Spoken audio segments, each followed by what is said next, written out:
Hey guys, welcome back. You're watching the Autumn LAN Championship, and this is live by none other than NEOT, the Northeast Online E-Tournament. This is me, Miko Gaming, and with me on the Costas deck, I have none other than the one and only Jeff. Say hello, everyone. Hello, Jeff. How are you doing? Hello, Mako. I'm doing amazing. I mean, I just woke up from a great nap after 2 days of literally not sleeping well for the exams. But then again, it's about my Um, personal life coming in for the exam. Let's not give too much focus on it as we come to uh, the match. Wait, Mako, do you know about the two teams here? of course I do, but well, we all wish you a very happy now. But Jeff, exactly, the match is going to be so exciting. The match is between the team Incollative onto the blue side versus team Limitless onto the red side. Now the question is, are they really limitless or are they going to be limited into the next round by the team Incollative? So soon we will be diving into the ban zone, the drafting phase, and all. But Jeff, tell me, what do you feel about this? Right now, we are at the round three, day two of the Autumn Land Championship. And I feel like a lot of teams have come and gone, and a lot of teams are there left, which are okay, but Mhm. most of the teams are going to be really, really strong right now. As said, we are already delving into the ban phase. Who do you think might be the first ban? I mean, there are a lot of options open up, like a Kadita, maybe a Angela after the rise of the bug. She just got it a 20-second and 12 Oh second after my getting second god, time. annoying. Exactly. Uh-huh. So annoying. Just spamming the Muscle all of with the heal. iron, The shield though is bones reduced, of but the spam is going to steel. be annoying. But no, Incollative comes in, bans of the Gatot Kacha instead. A really unique ban in the whole tournament. I've not Thorns seen this, but yes, remain it's should the round petals three. Maybe they have fall. done their homework. Maybe they've done their comfort picks and picked it off. And here comes Limitless with the Landslot being banned off. Uh-huh. Like, Gatot definitely reminds me of, like, they're trying to protect the back lane. Maybe Mhm. on immobile, like Tower Mage, a Frasa, or even an E. Because artillery mages like Sicilian, I wouldn't exactly feel that he would be threatened by Gatot.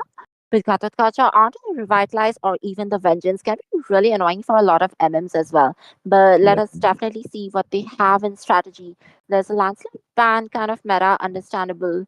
Who else? Like as you mentioned, Kadita is there. I also feel Grok or some of the other assassins. All of this is a bit of a tanky and regen meta. But Mm-hmm. well, it could be a bit of a To target me, as well. fun is Oh, And what one well, one. it's matters. gonna be a 1-1. The Scat Girl. Do you think there will be other MMs like Erythel, Obsidia? Unfortunately, guys, the Obsidia Oh. is already banned for this round. Yep, the Obsidia guys, she is banned off for the round three, maybe on the round four. If Vicky feels like Obsidia is quite balanced, he will just go ahead, unlock it for everybody to either ban off or pick her up. Then yes, if you guys want the Obsidia to be available for the round four, just go ahead, hit up Vicky on the DM, not us in the chat, guys. And here we come with the incoative banning off the 1-1, which is gonna be really amazing. I'll be saying because a 1-1 when she gets those items, she can be a really big of a nuisance, can just hop around, does not even care about much. If Let's she has make the the wind of whole nature, world she can go for green a throw and to throw one lively. on one. But here comes Limitless banning off Let the them play the Florine, so maybe a hero. Angela pick off. I will be the And here comes truth this Incollative. world Wait, desperately instant bans coming needs. in for the Yuzong as well. Oh wait, a really protective layer coming in for the backliners inside of team on. Oh, what do we call it? It's Incollative. Yeah, kind of annoying name. I know, right? The lead previously was BFFOC and Co. Like, I was like, literally, guys, also, like, sometimes it's very bad as casters. Like, it's really hard for us to pronounce all of your creativity. But look at that. I did see a lot of people already supporting Inco. Yeah. And Oh, that's Inco. Zilong ban Zilong. I don't really think Shibuji that is gonna happen, but let's see. Who knows? Let's cross our fingers and hope to die. Guys, do let us know which team are you supporting because we would love to know. There is a Yushang ban. Is there a global Yushang in the enemy? Because I personally do not really know the teams, but as I said, I would love to know that. So if you Rocks have need any no dirt, any protection tea from the about the players, do rain. spill Oh, it. And guys, you already know the drill. Do like and share the stream, subscribe to the channel because you're watching the Autumn Land Championship live by LEOT. And yes, oh, it's guys. going to Basha ban. Okay, Oh, so definitely a support kind of like utility, maybe. Frederick, but why would the ban Angela? Sorry, like Florin. Like, I feel like Angela could have been traded off. Love and hope are the yep, two definitely. I greatest And mean, yeah, the emotions. picture coming off, it's actually amazing. Oh, Angela comes in, so the My Baksha band kiss was kind of a grants you downfall for them as well. immortality But here or comes the death. Alice, so the anti-heal will definitely not be that big of a problem. But then See again, Miko, value there in is me? a minute sword open up for the healing. You There is should. a, uh, wait, I EXP Alice. told you. Exactly. I told you that, Fredrin, and the moment Alice is definitely better off with the Vengeance. Like, the Yep, yep. Vengeance gives her damage reduction, and then her ultimate, the new one, oh my god, she just dives into the sky. She gets more damage reduction, and her own item, the Queen's Wing. Can you imagine around 80% Oh, damage reduction? Like, she's like, bro, are you tickling me because I cannot feel anything? So that is definitely a way to go. I would say that is kind of meta. Experience the But the euphony of question is, can they suffering. play Alice that well? Because The I think night Alice sky is tells not exactly all. balanced yet, and in the early, she is definitely facing a lot of trouble. So you have to play Mm-hmm. a little safe. So the early advantage, like the EXP rotations and all, although Alice is a light hero, she can like rotate very fast, but at the same time, she cannot really survive. She cannot really frontline that much. But then again, they do have Fredrin to compensate for that. So let us see. They've already given Angela to the enemy. They have Esmeralda as well. Oh my god. The Oh. hard guard with Esmeralda. This is looking pretty strong. Exactly. I mean, if they would have let Team Limitless go for the Angela, then the Esmeralda would have been a much, much more threatening for the side of Team Limitless here. But they decided to pick off Angela, so maybe another utility jungler coming in on the side of Team Incollative. But here comes Limitless with the Irithel being picked off. Okay, the counter, the perfect counter for Granger is already picked off, but will it be enough? Because in this tournament, Mako, let me tell you, I have seen Light some me up amazing and miracles watch the coming in, world like the way burn! I saw our Irithel being countered up, even by the Granger, even by some of the most unrelated hero, and they actually make it work out. So I'm actually crazily anticipating to Mhm. see another counter from the Granger on the Irithel, or maybe this time the Irithel will be the one dominating the gold lane like she usually does. Oh, let's see, because I don't see someone just pointed out, oh, by reading the creator onto that Granger. Is No this way. gameplay gonna be as good as Aaron the creator? Oh, this is definitely exciting. But someone just also asked, I forget the names. Oh my god, Skibbity Beat. Guys, like, can you really get more Weapon creative to than our this? But no, castle, no, guys, my this is not going to be a friend. BO3. It's going to be a BO1 between these two teams. And also, yes, as Cross Gaming has just mentioned, guys, do follow the mods because there is a giveaway at the end of the stream and between the streams. Like, well, I'm just not very sure. It's just a lot of giveaways for you guys. So all you have to do is stay active into the live chat. Talk to us and tell us what you feel, what you think about these teams, the drafts, the picks, the heroes, the players, whatever you feel. And then finally the bands coming in. Grok Oh finally. wait. I just feel like Grok is so annoying and I'm finally he gets enjoying banned. in my This is dream definitely world. something I was waiting for. And oh, Yep. a Lunox ban. That is interesting. I think Lunox definitely has potential to burst down heroes like Fredrin and Alice. That is a good decision. But there is Uh-huh. Zushin open, and I feel Yep. like Zushin can be really annoying for these heroes. I do agree that Zushin can be a little handful of the trouble coming in for Team Limitless as well as Team Incovative, because we still don't know if Alice will be going for the EXP or the mid lane here. But most probably Alice should be going for the EXP, as another mage would have been much better. I mean, if Limitless, instead of I am banning not off the the only Lunox, if they one pick it bound off, by then it these would have been a chains. much better counter for Esmeralda. But yes, they do have a lot of other options Crowned by open up, like a heaven's Kadita is mandate, still open up, my but no, they legacy decided to shall go Mhm. in for the endure. Zacian here. Yes. Oh wait, I so the was global just region is thinking, coming like, in. you actually need a hero who can use the glowing wand to the full extent. Yep. Zaytin's range and the domain, like, she has a huge AoE, which is going to be really helpful.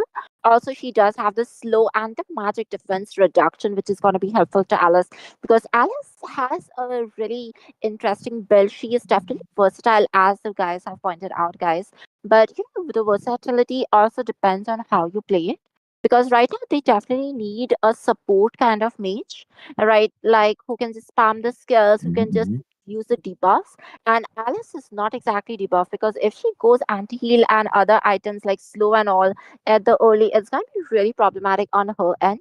Whereas Zatian can just go with the book, this ice Time screen, to and the drop the glowing beat wand. of the Or she flash. might not just go for the ice Right? screen, but ooh, this is an interesting pick Also once again. found The blood joy coming power. in with the Uh, Sigma skin. I'm pretty sure that is oh the skin yes. which we're gonna see with Kufra and the mix as well. It's gonna be an Angela Mage.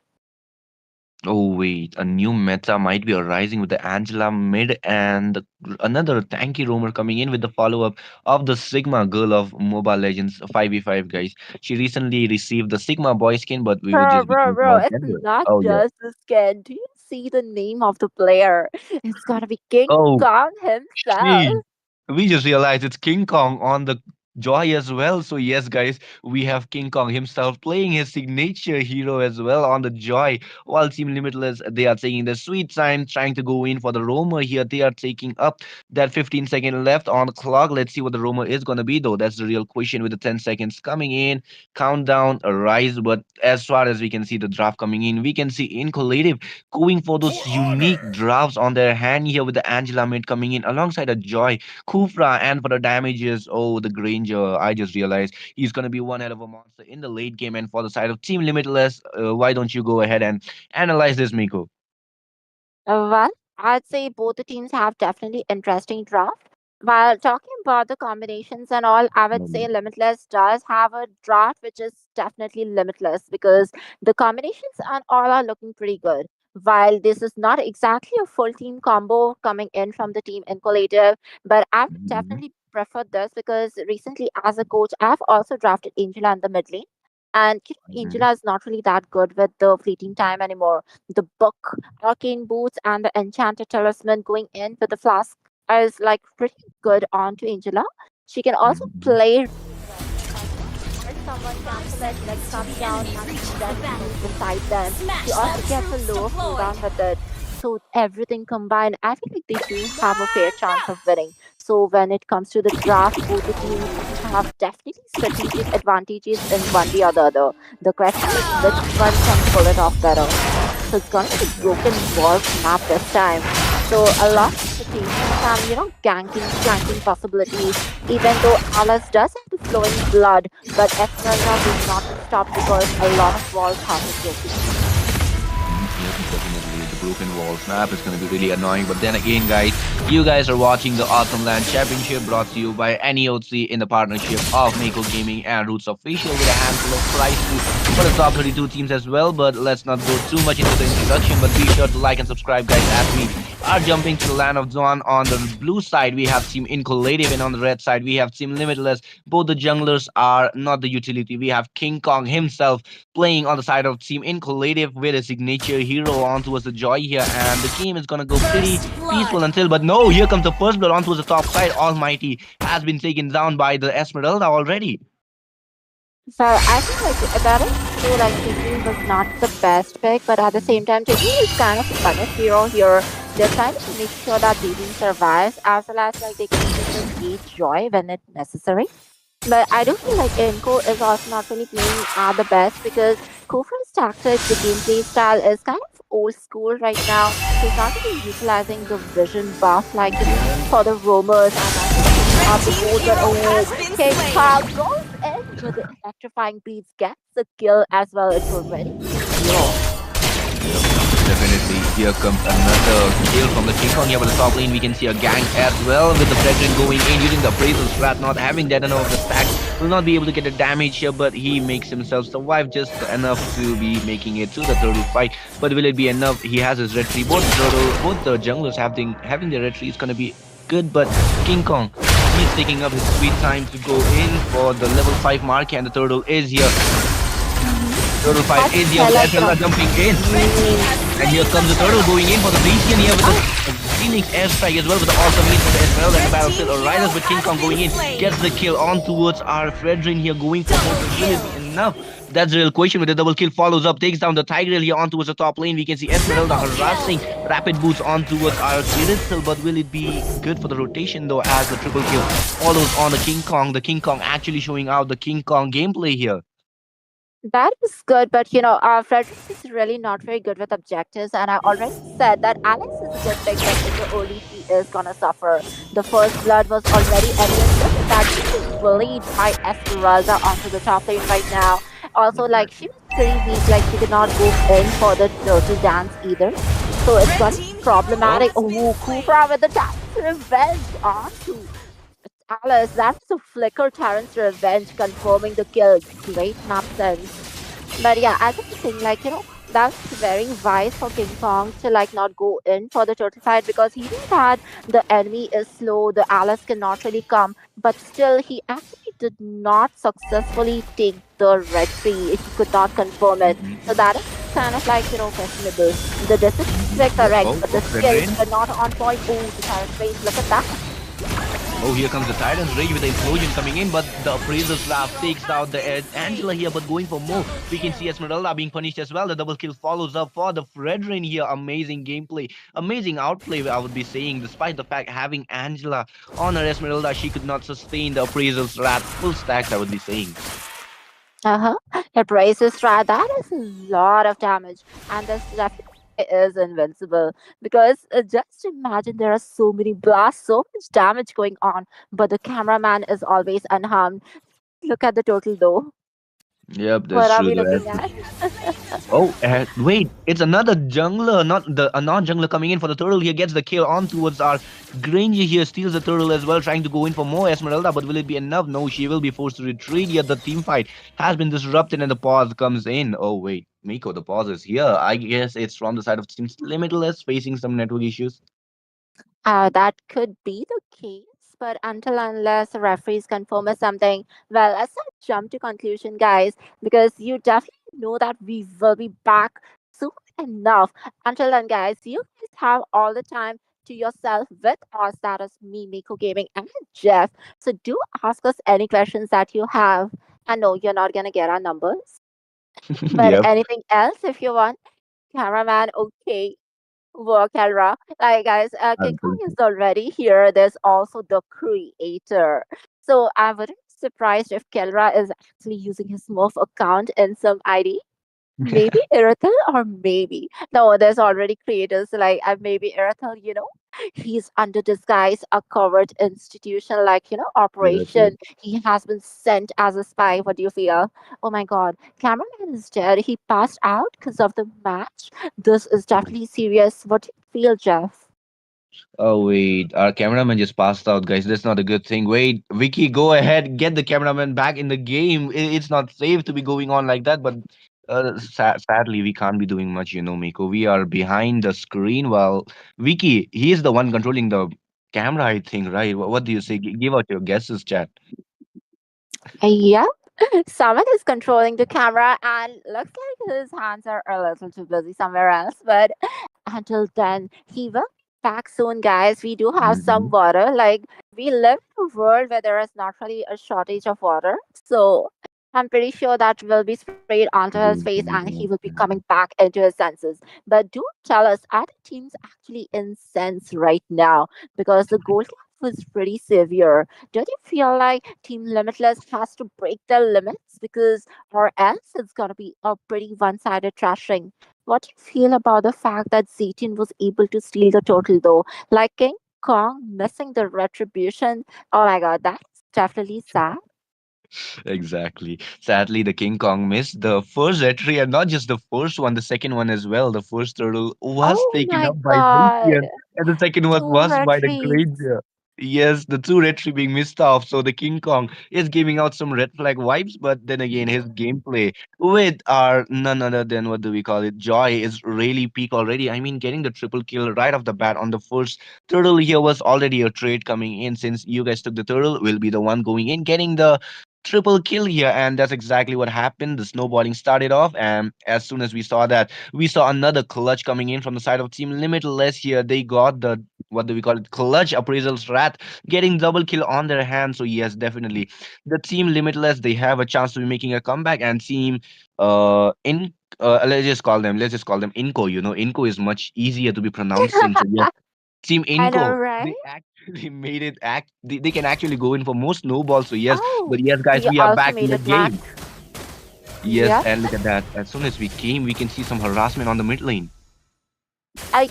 This meta is really Oh, good for harass heroes, but oh, look at that. King Kong once again harassing Irisel, and Irisel will not be able to do a lot because those electrifying beats will be electrocuting her.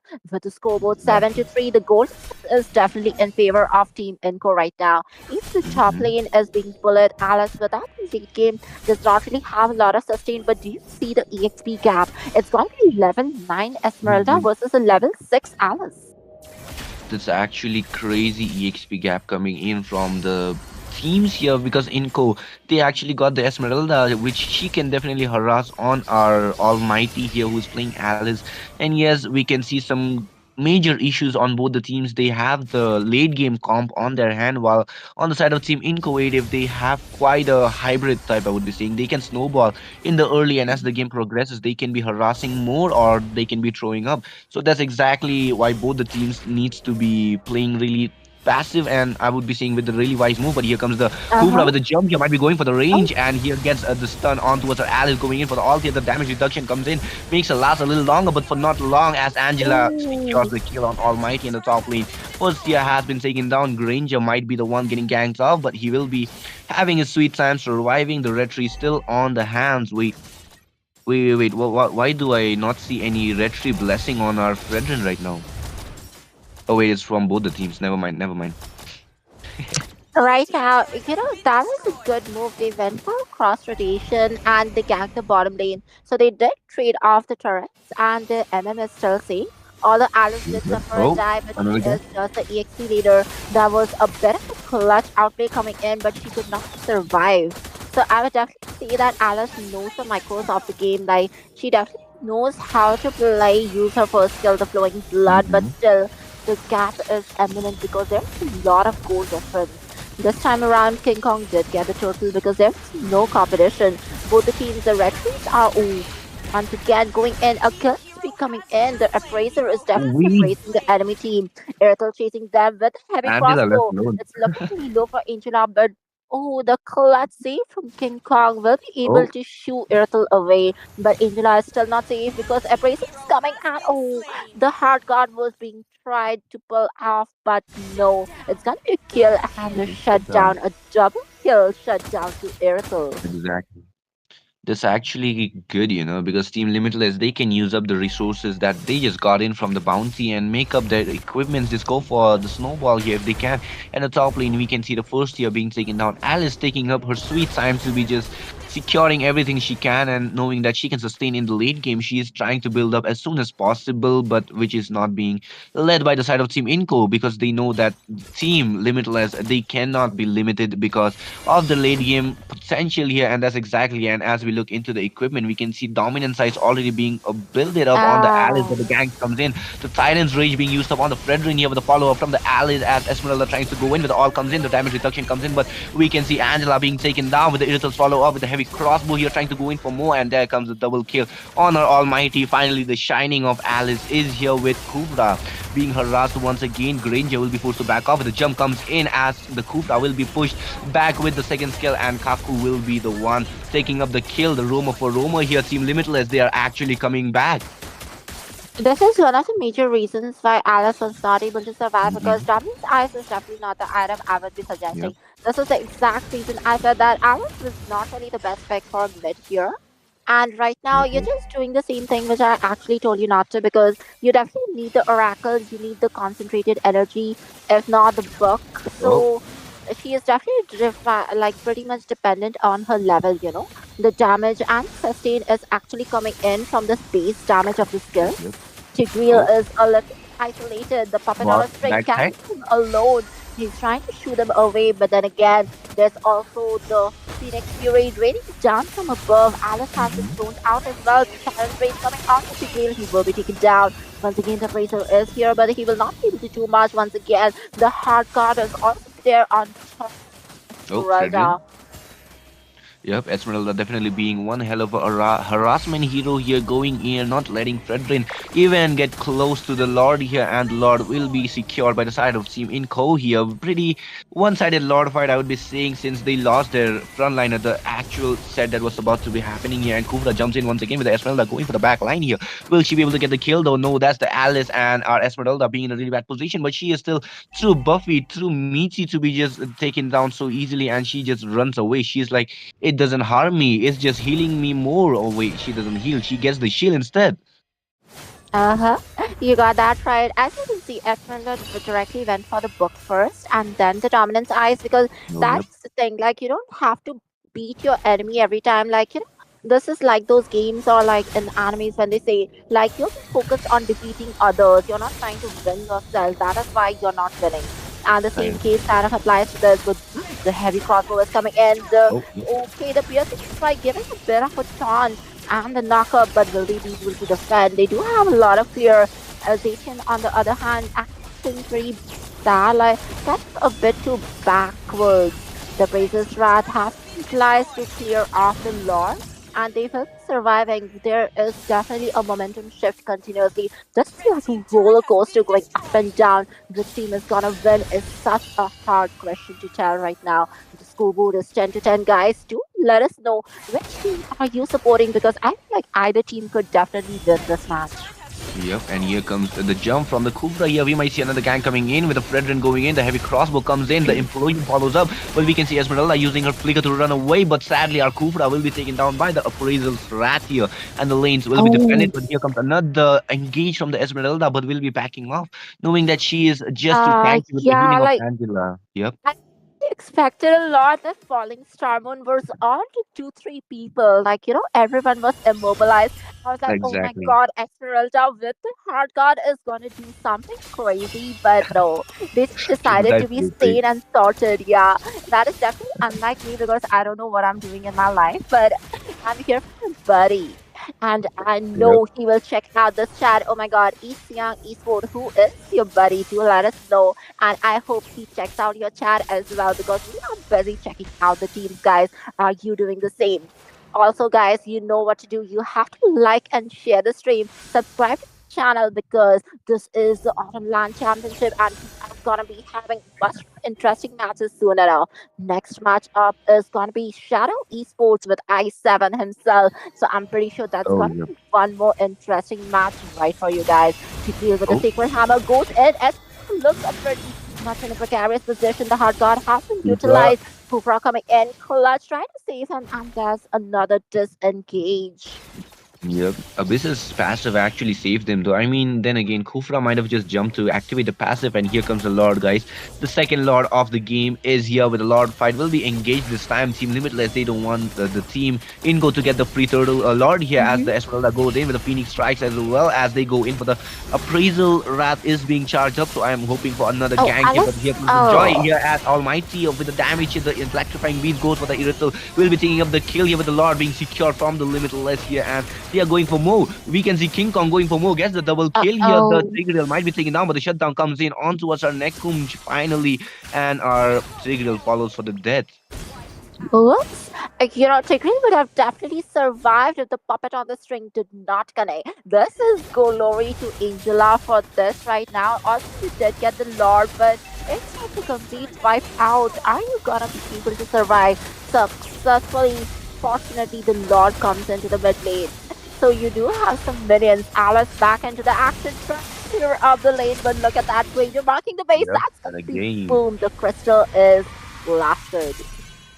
the crystal falls on the hands of Team Inco. They managed to secure the base and they took the win. They took the glory to the round four, guys. But no worries. Team Limitless, this is not your end. You guys have been sent to the wild card and you guys can come back much more stronger, guys. So, yes, it's already a fun game because Team Inco, they have King Kong. They have such a good comp. But Team Limitless, you guys definitely worked on your draft really perfectly. But I'm not pretty sure why you went for the DHS though. Maybe another item like Wind Talker or yeah, I'm Seriously, kind of no, no, no. Wind Talker is definitely important. Like, DHS is yeah, definitely very, very useless in this right now, because exactly, DHS is based on the HP and the remaining HP. It definitely does not affect shields whatsoever. And Esmeralda is not even on a tanky build. Like, it is their defenses, but still, like, Wind Talker is such an important item for Irithel, because it gives you movement speed. It also gives you the crit. It has a typhoon. Like, bro, you are not supposed to experiment with this in this stage. exactly, Also, the Alice, as I said, the initiation, someone just pointed it out, it was not really that good.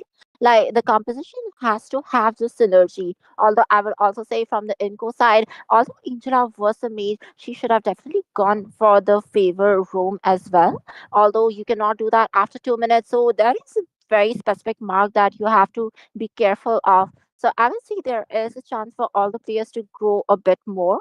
King Kong, Mhm. on the other hand, definitely performed a lot like the real King Kong. So I'm really looking at a look-alike contest because he could definitely come in second or third, if not first, for some other top teams which are also playing Mhm. in this tournament itself, guys. So do tune in to the Autumn Land Championship because you will be looking at the other top teams dishing out some top level gameplay.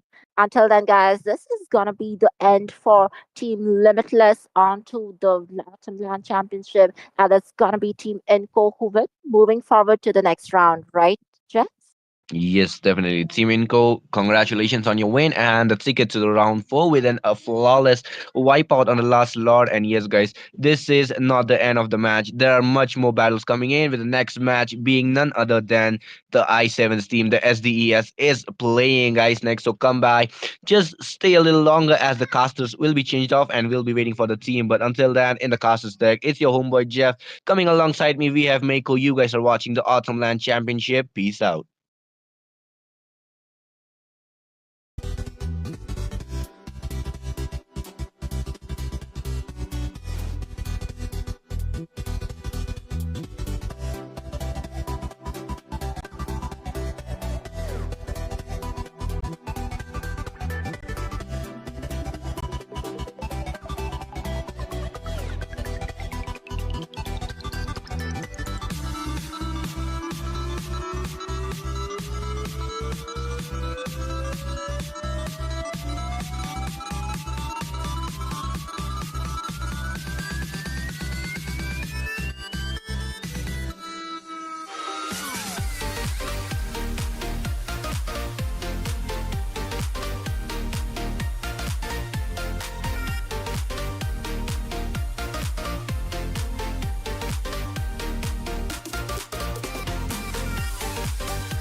Good evening, ladies and gentlemen. Welcome back to Autumn Land Championship powered by NEOT in collaboration with Roots Official and Miko Gaming. We're back into the banger, guys. The second game of the night at round number three, day number three as well. Yes, guys, you have me right. We're back. And the game is between Team SDS versus LTD. NTD. Sorry, not LTD, it's NTD. And SDS, we all know whose team it is. It is I7's team, one of the OG community player, one of the OG community player of our game. Since, someone who has been grinding since 2019, 2018, we can't even say that. Even, a lot of people, a lot of new guys don't even know him, but we, old people of this community, know him better than anyone else. Me, as TZ, joining with Axel tonight for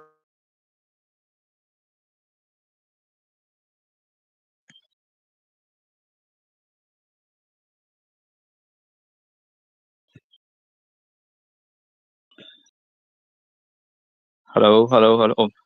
Yeah, guys, we are here in the game of a team SDES versus team NTD here, and we are going to see the most spectacular gameplay because these are not just a gameplay; these are a top squad who will be playing together against each other. And here we are seeing the ban coming up from SDES. I would say it's a matter of fact they would ban either something that could be desperate Rocks need to no attempt, protection or from they the could prevent it thorns by remain banning the should most petals fall. secular positions up all the time. So maybe they regard to ban something that is resourceful. Like, yeah, it's okay. Banning Baksha is in a good hand of SDS, and Dominators they are The two banning a glorious Lancelot. A good inventions. pickup ban, and now the SDS has banned up Angelas, and Dominators is banning their second pace of banning. Here we go, and let's see what they pick.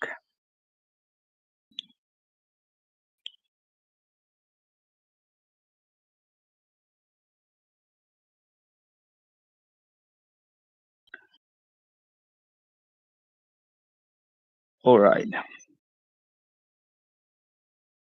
Okay, okay. This could be another they're thinking about, that they could be in a chatter that they could ban out a good one, or they could ban out to see that to see what they are preventing, or they are having to make a occurrence to ban something that is, with the time is running out in 10 seconds left. 9, 8, 7, 6. Okay, what they, okay, let's see what did they ban. They didn't ban anything. Oh my god, this is not going well, because they should ban at least one, or like beforehand they should They ban, call me a and it's hero running out of because I time. saved And my nation from okay, falling they apart. pick out of the YSS, probably the most skillful, like most vulnerable of all the time in Hypers League. So it's good to ban YSS at the point, and Dominators should ban out that, what do you say, Caritas, or the Angel. The Angel is banned. Okay, the Glue, the Predin, the Lapu Lapu, they all has most uh, dominant features. Like, they could even like be a prone line also. They could be even positions where they are can strain the team fight also. So it's a good thing that they should ban carefully. The southern seas are my Okay, we see that domain. they ban out Caritas as well. It's a good thing that ban oh, Carita, but at Axel, am moment, I audible now? yeah, you are back. Hello, hello, hello. Yes, you are Okay. audible, Yeah, and where welcome I back. got cut off. Where I got cut off. Butterflies born by thy wish, Yeah, guided you were by in the lantern's banning phase, light. but you were caught up in that. But yeah, glad you're back. What I was saying at that point. I just want to say I did say a lot of things, and then I saw that no, bro, I just got cut off. Yeah, introduction. You are doing an introductions. Yeah, like, Okay, yeah, let me introduce one more that's right. time, guys. I love to do it. So please, Axel, can you give me some time? Yeah, Let's sure, sure, go. sure. Thank you so much, my bro. So, guys, welcome back to NEOT, the Northeast Online Tournament, and we're back into the banger Autumn Land Championship, which is powered by NEOT in collaboration with Roots Official and Miko Gaming. And tonight we are having the banger, the game number two at the round three, day number three, that is between Team SDES, Shadows Rise Esports versus Team NTD. Let's hear from the And I mean, crowd. Make Dominators, it some is noise for yours going against truly. SDS. We all know SDS, they are Team Come I7. and join And we me all know in my I7 as well. One dream of the world. OG streamer of our community, one of the oldest streamer of our community who is right now back into the scene. And before we go into the draft phase, Axel and me, I'm gonna let you know something that every night you guys would have been thinking that is the team getting the win? Is the I mean casters getting the paid? Is the streamer getting the pay? Is Vicky who is getting all those diamonds? Obviously, I'm just kidding, guys. He's not getting anything. I'm taking his every part and all. So, but right now, any OT, Autumn Land Championship, Pain cooking something is for the the viewers proof as that well. I'm Yes, guys. still alive. I just directly saying you, and you can also know about it, but I will just say you a little bit of a hint about it. I mean, there is a giveaway going on by Autumn Land Championship. Win free diamonds while cheering for a team. You heard me right, guys. How to Ayabasa. win the diamonds? There are some Sanju. rules. Follow us. Follow NEOT on Instagram. Join our YouTube live stream and be active and comment often to boost your points. If you wanna be active in the chat, then you will be have the chance to win those diamonds. I mean, you can search up Autumn Championship in YouTube every day after 6:40 p.m. But I will suggest you another thing which will help you to come every night without searching anything. That is to subscribe us and to notify the bell button because after notifying every time we get into the live stream. The top five most active viewers get a chance to spin and win the diamonds. Whoever will be top five in the points will be getting a chance to have their name in the spin and have the chance to win some diamonds. And not only that, there is a referral bonus as well. Yes, guys. The way I say you every time, share the stream to your friends. Let your friends know that the banger is here. Let them join the stream. Let them support us as well. This time, it will not be free for you all. Whoever referring their friend to come into our stream, just let them know that they have to comment your name, your in-game name in the comment section, and then you'll have a chance to win 100 diamonds. And this is so fun. I mean, our bot will track it. So nowadays, if I'm going to have any of my friends at the stream, I'll let them know that please type Easy into the comment section. And all this support, all this love, we all need it from you all because this tournament is nothing without your support. Because we want all the love, all the support to grow Time to drop and to the beat of showcase the you the best flash. tournament as possible as it is. Let's jump into the draft, guys. SCE is going with the Jushin CC Grok here, whereas Team Dominators are going with the Lunox, Yuzong, and the Irithel. The second banning phase is going on right now. It's already over, by the way. The Joy and the Hayabusa ban already done. Now the Dominators just lose out two bans there. I don't know why. Axel, any case on the picking phase? Yeah, they didn't pick out the band, and probably I think it was running out of time. I guess they have some network issue, or I don't know, but yeah, they didn't pick out. So it might be a problem that they are not banning. So they could either pick out heroes that will be a little bit skeptical, so Light like me to up prevent and all watch that. the And world yeah, there will be burn. regards about this. So they should be careful about that. But to prove that, they should pick out something that could be a good and resourceful for the team. Yeah, you know the fun thing is all this thing. I just said it second time. I mean, I was saying that time, and I saw that the leaf is not falling. That means my screen was forced, and I just caught up myself and come back into the stream for a second. I So am sorry, guys. I vengeance mean, I just missed out the whole incarnate. draft, but right now I'm I gonna am vengeance anticipate the draft totally incarnate. here. Xbox coming in with the Grok onto the Rome side, Moscow into the goal lane right now, winning lane EXP. That's a CC over there. Jushin being here, I feel like Welcome it to is a my counter to the castle, utility if my utility is coming in. friend. And I believe that a utility is coming in because there is a Bust Maze, which is a Lunox, there is a heal plus CC tank, Light me there is a up and Minotaur. I mean, watch there the is some heal world onto the burn. second skill, and then the Mino and Fury is full of CC. So let's see if we gonna see a Fedrin or maybe a Bakshay is already banned. So there is a chance that this Fedrin could be Valor an and option royalty or in a could be an dead option or body. a Kai. But Valor no, and I'm going to royalty see in a my one dead trick. body. My one trick. Yep, guys, I'm a Leo mode main. And this is the Leo mode jungle coming out from the side of Dominators. New team, new name, but here to play against SDES, who are right now a top contender to be a elite leaderboard team, to be an elite leaderboard team, or to be an underdog team. I mean, top underdog team of India. Match is on, guys, because the draft is on from both these sides. Axel, any guess? With this draft, we are taking on the Barton tonight in the second game of NEOT Autumn Land Championship. Because here, the old fall and the new rise. Yeah, I would see that they have picked up the most good heroes of all the time and in the tournaments that have played, but probably quite not good for the team SDES at the late game. It could be a workout with the team, but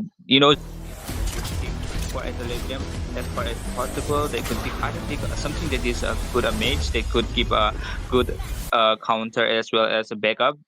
But Zuzin is also alright at the point, and the late game should not be there.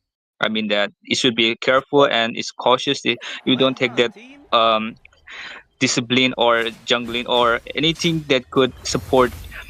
It could be a disaster. Like they are moving out early. Yeah. And with this, ladies and gentlemen, welcome back to the Land of Dawn for the game number 2 of the night. SDES going against Dominators. Already we can see there is a skirmish going on, a poke on the mid side. And thank you, Itsiang, for supporting the casters, giving out that 40 rupees super chat. Thank you so much, bro. It's really a big thing for us. And this little support, this is not just a little support. This is one of the biggest support I can say Siang is doing for us. Each and every guys who are right now in the live stream, watching the stream, chatting with us, are also supporting us. And thank you so much, guys. All this love, all this support. I love this. I always love this. Please spam it out down there if you're a fan of SDS, if you're a fan of I7, or if you're a fan of Dominators and watching them to take over SDS, then also support them because your team need you're supposed to take on the victory. Because I mean, game wise they're playing right now, but morally they need your support. And with this, the support going on here, but this time it's from the mid laner to the EXP, securing the first blood for the side of SDES. It's already start right now. And Axel, the game is on for the side of SDES. Do you think Dominator's gonna start the notebook as well for the turtle? I think they're gonna start a turtle, but meanwhile, at the point they got a nice cage up from Yuzong, and CC has got the kill. Now they are having the turtle at the point, and they're engaging at the turtle lane. Wait a minute, and okay, now after the turtle got slain there, Leo Mod got down. My goodness, he doesn't have a Firaka armor. Tetsu doesn't matter. He's gonna take the turtle there for sure. Minotaur coming in for the zone at this moment, as well as there you go. It's a Lunox with a burst. Managed to take down Tetsuya. And now they're going on to this EXP laner. A lot of damage coming out by the dragon onto the CC. And in the meantime, Ben 14 is going back, as well as Lee. Getting zoned out from the situation.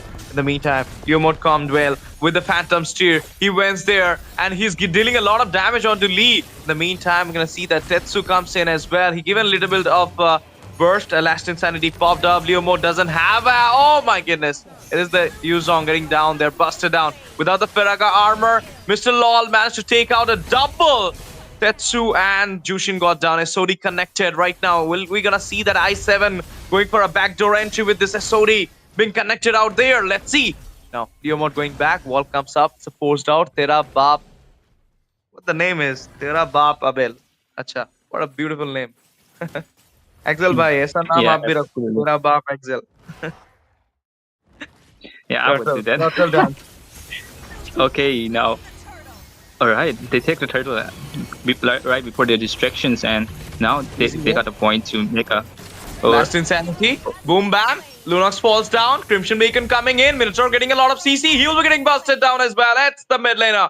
What a fight going on. Even our analyst not getting the time to break down it. I mean, every time I'm seeing it's a fight. It's a brawl server, right? Yeah, that should be intertwined, but that's okay. Okay. This is not looking good, and right at the moment, the team SDES has picking up much more resourceful than team Dominators, because probably they are backing up. The positioning was good, but at the point there are been like the Zuzin is working out as is keeping the tempo with the team, and now probably that Lunox is not having an engage because of the range there.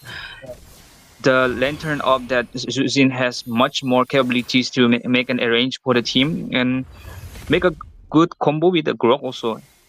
Yep. Absolutely there. Yeah. Of course. The burst comes in. Once again, the poke is from Tetsu right now. Lee is zoning out the perfect situation. He might go for the tectonic charge here. But before that, a potential gank on the top side. Yep, goes in there. Stunned out with the Spear of Misery. Tectonic charge. Two people caught down. Last Insanity popped up. Boom, bam this time. CC got the Irithel. Irithel falls down in the hand of Tetsu. Tetsu got down as well because he doesn't have the Firaga armor. As the Leomon going with the Phantom Steer right now. He's charging onto Ben 14. Putting with a Crimson Bacon goes back there and flicker out, forcing out the skills, forcing out the lantern to give a crowd counter onto the Leo mode. In the meantime, with the Moskov, there you go. I7 goes in, busting down Lee there. It's the Lunox. Oh, that was a nice call out and kill a bunch of them. A little like they have a more securing time and a good engagement, but at the time they extend so much and cut themselves out. For now, there is a turtle engagement. There will be a turtle engagement, I guess, but they will be late of the thing to come in to engage that positions that already they are taking the turtle, and most probably that Yuzong is taking so much time in invading that CC, and now the CC is going for no. Sure. That's a good kill. That's a good clutch still. Yeah. Nice shot, and probably it would be a time ticking moment for a team to get the pressures, and Dominator is not having that good moment to take off because it is always pressure by Grok, it is always pressure by Azusin. Now there is a little engagements cornering out for Minotaur.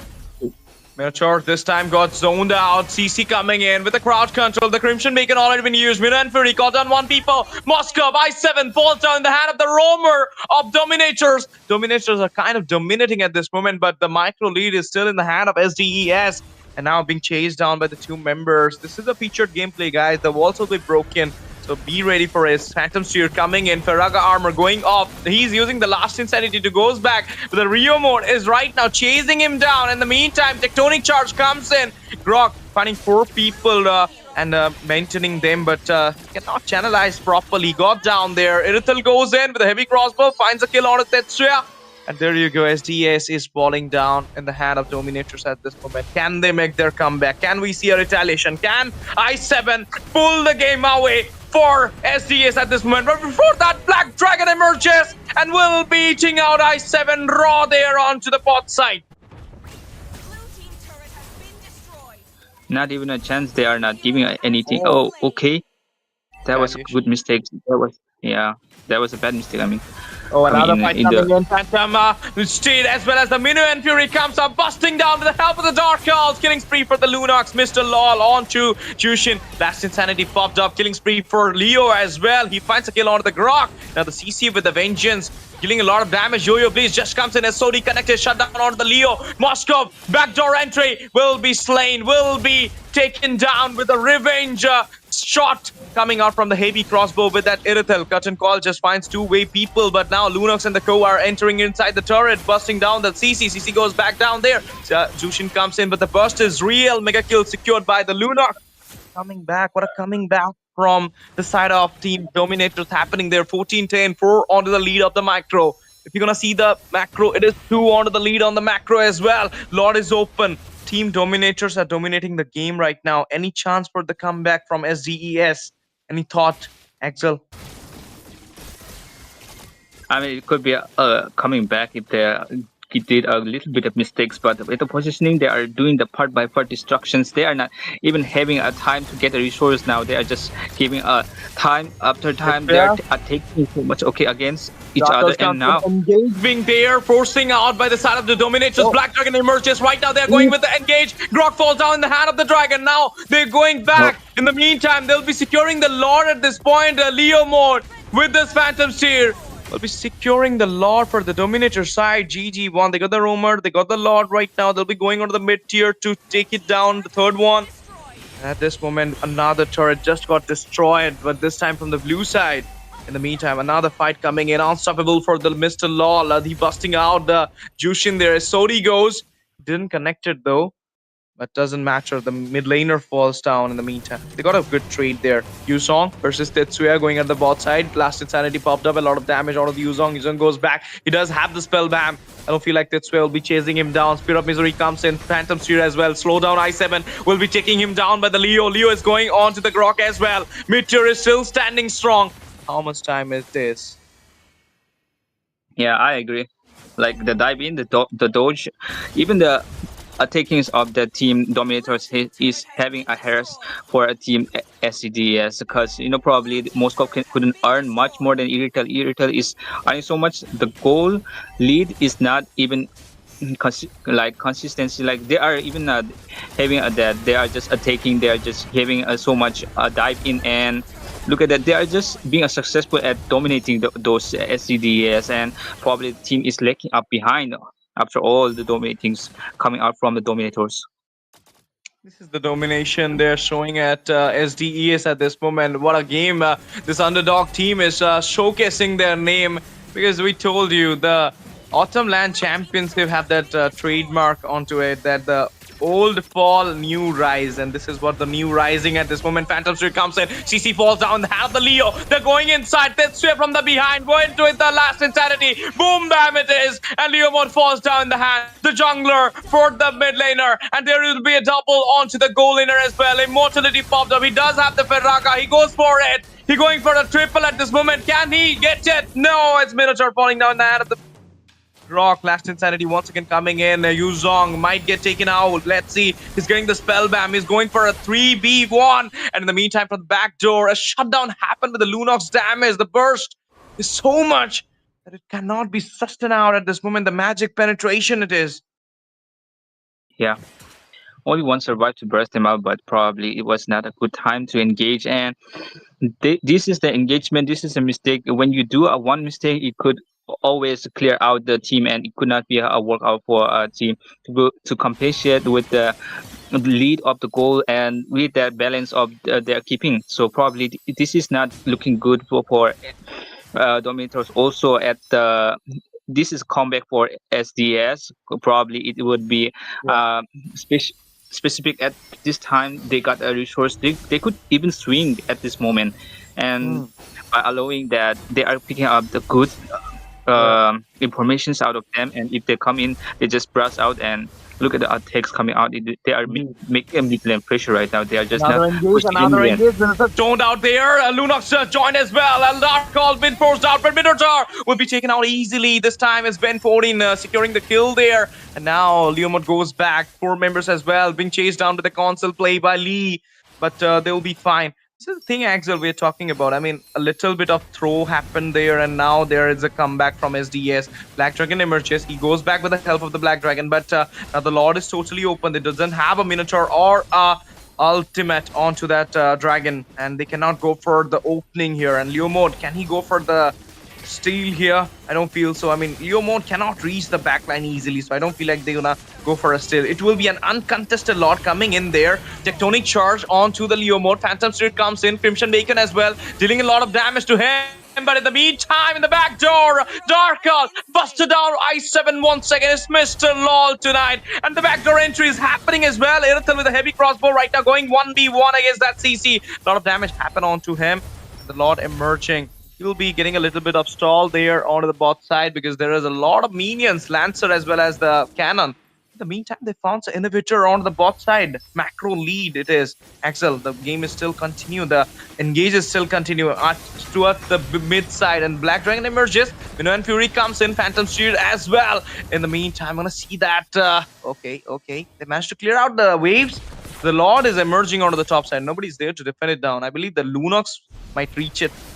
Defend out, but before that, the whole side of Team SDS are going with the console play. Yuzong, 25% of HP, might get taken out this moment. He's going for the spell bam. He got down there by Ben 14. Mr. LOL with the dark call goes there. Can he bust out? Look at the CC's health. She's not having anything at this moment, and she will be taken out easily by the Leo. In the meantime, i7 falls down in the hand of the Irithel. Now, third one might get comes up here. Tetsuya does have the Ferraga armor, but getting chased by 3 members from Dominators. Once again, dominating the whole game. There you go. They cut in the hand. So and last insanity popped up there. He doesn't have the Ferragam, but the immortality just comes in. Mino and Fury just got missed there. Flicker comes up from Lee. GG escape, GG dodge. Yeah, the bursts coming out from the Irritals and the Lurox are mostly much more damageful for a team SDS to handle because they got a sustain, but probably they have no that resource pool. They could pick out that the only one thing is that it could be the clearance by the damage coming out from the Moscow, but the Moscow couldn't attempt to make a prone line to make that decisions back, but it is be beside that is quite occurrence, but Irrital is making a good outro. Like he's giving a team combo with that backline, and most probably it is quite helpful to give that. Yeah. Onto the top. Okay. Wow, another fight comes in. Sky Piercer it is. Piercing out CC there. Mr. LOL. The KD of Mr. LOL. It is 11-4-7. This guy is totally carrying the whole game for Dominators. He is the domination here. He is the annihilation here for the side of Team Dominators. Mino and Fury comes in. Tectonic charge as well. Cancelling out both ultimate right now. In the meantime, Irithel falls down there. Rose Gold Seal comes in with a heavy crossbow. Just reason him out. So fast it was the reason with the heavy crossbow. I mean, this is the Irithel's full power, and without the 1-1 throwing out the Irithel, I don't know why i7 is falling down with the Moscow pick. I feel so. Yep, but we cannot say that the Moscow pick is wrong, but it is like the goal lead is not for the team for the team SCDS for now, and they are just engaging. They couldn't take the Lord, just force a bait.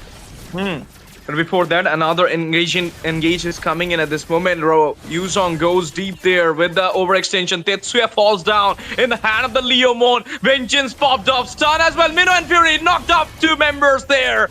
It's Lee. Oh, at the back door. It is Lunox. Finds the kill out of the CC. He does have the Dark Call. He goes back there safely. But Irithel, she will be trapped down inside the tier. Inhibitor's damage will be taking her out. SOD missed by i7.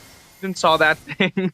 But the Yuzong right now channeling out the openings here, but will be taken out with the CC coming in. Minotaur. He also got trapped down. Double for the Ben 14. He's going for a triple at this moment, but in the meantime, i7 falls down in the hand of the Leo. Killing spree for the Leo mode. Lord emerging. Only 2 members from the side of Team SDS. A mistake there. They are just making sure that the team is good. The team is having a head at everything else.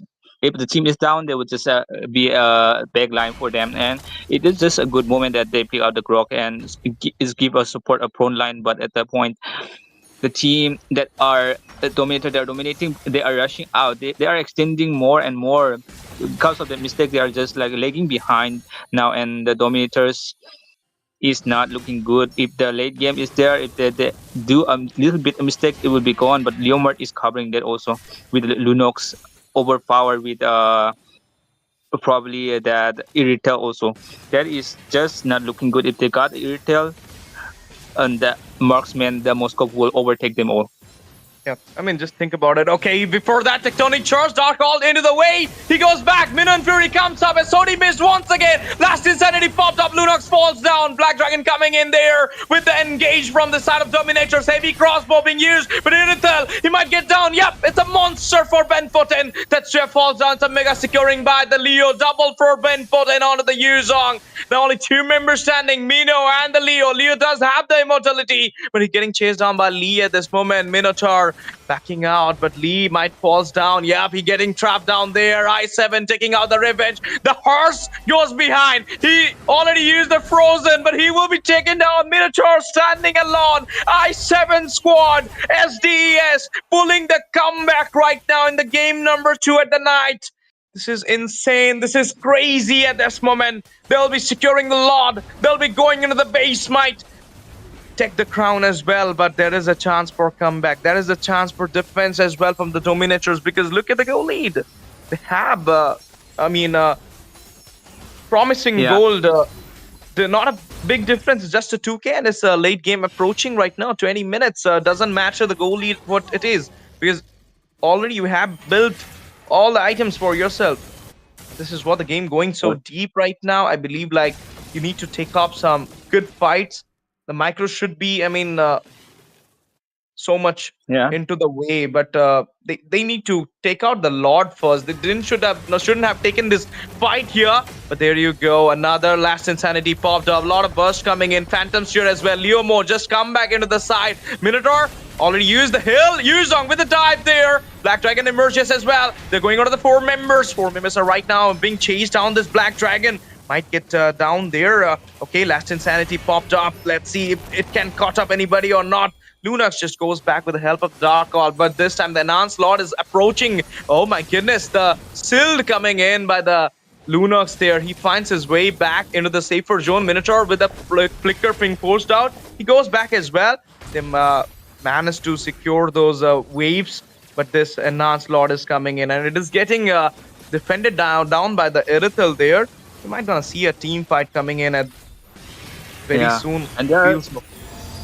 And they are like low on HP, but they are already controlling that. But the position said the Moscow is going in, and now the whole engagement is going out.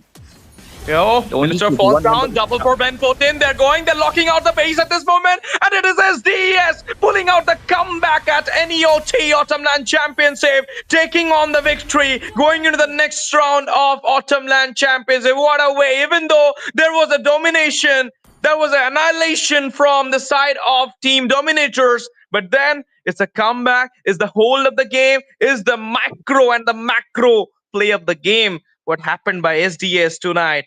It's Ben Foden with the MVP, 12-4-12. This is the mid-game play, guys. Then Lunox, 12-16. This guy, 12-4-12. I mean, this game was totally mid lane versus mid laner. I mean, those hypers were doing great, those junglers, but then the mid laners were the carrier of this game. But in the end, the button just tilted towards Team STES. Yeah, they both play a very crucial role, and they both play anticipating that there are no difference. But a little bit of the score there, and the fight was in a strange time, but they took a revolution and they resolved it, and the Moscow has got this point. Like I just tell like it's just a predict that I just tell one time that the Moscow will, if the Airtel is out, the Moscow will dominate, and it did. They did, and they had a little slip down and at the position of dominators. They were having extend positions. They could have engaged in early, and they could have a resourceful time to make themselves out, and probably could get maybe a victory also. But it's just that the control, the moment, and the slip away could change everything and flip the table at the moment. There was a lot of situation there going on, but it was so dominant, and the outstanding play by both teams. Of course, but this is not the end. We have having more 5 matches of the night. So stay tuned with us. Do not forget to like the stream. Do not forget to subscribe us because you'll be getting notified every time we're coming live. And you know the perks. 5 active members in the chat will be getting a chance to spin the diamonds. The giveaway is going on, guys. This is the time to grab up your diamonds. This is the time to take on those beautiful skins with the giveaways prize pool. So be ready for it, guys. And I wish all the best of luck for all of you. I mean, I want all of you to win, but what can I say? One winner every night. So all the best, guys. With this, we'll be doing a short break. Coming back to set up caster for another match of the night.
Good evening, guys. We are back with another match of NEOT tournament brought to you by. Oh wait. It is the Autumn Land Championship brought to you by NEOT. Kind of bad of my fault. I fumbled a little bit. I mean, I'm still sleepy from everything I've been doing for the past week. But yes, in a caster's deck, it's your homeboy Jeff coming alongside me. We have Ash TZ. So Ash, how are you feeling? And why don't you go ahead, give out what do we call it, the shout out to the teams here? Yeah, of course. I mean, the game was the last game. If you were watching it, it was too great from the side of Team SDES. And this one, we are all set for this game as well. So let's see how these two teams gonna perform here because stage the draft stage will soon be kicking off, and we know that there will be a lot of things coming in the draft because this is round 3. Everybody is here after winning 2 rounds. They're just emerging into another round, going a little bit closer to the mark of the land as well. So let's Mhm. see how this two teams gonna perform here. I'm not sure, like if they can pull out a 8-year game just like the last one. This Definitely. team Telescope Esports. I don't know why, but I always get Telescope Esports match, and there Oh, is wait. Anthrophobia. Anthrophobia. Wait, why are they afraid of people, man? Being afraid of people is not good, you know, Ash. Anthrophobia means when you're afraid or like really annoyed of some people. It's kind of a phobia that comes up to you, hating each other. Hating, not hating, but it's like being annoyed. So yes, anthrophobia. There's the meaning if people didn't know on it. But yes, guys, Telescope Esports. We have been seeing them in this tournament for quite a while now, and they have been revolving around Ash TZ and me for way too long. Telescope Esports, leave us alone already. Why do you guys want to be casted by us all the time? There are much more other casters who want to cast your games as well because you Let's guys, hear from the you've been crowd. playing really Make amazing. And some remember, noise for right, yours truly. Ash, the last time they played against Yeah, which team was it? I forgot. But wait, they actually made up a really well played comeback as well. of course, they played so well last time. I remember, and they played against someone who is a good team. So Telescope Esports. Let's see how they will pull out this game. CC got banned in the first phase of banning from their side. Anthrophobia might go for that 1-1 ban, or even the Lancelot is open, so they can also ban out the You Lancelot are because facing it a could be cluster. an I mean, eventually an good option for Telescope Esports going with that Lancelot jungle here. But look at that, Yep. they'll be going with the ban.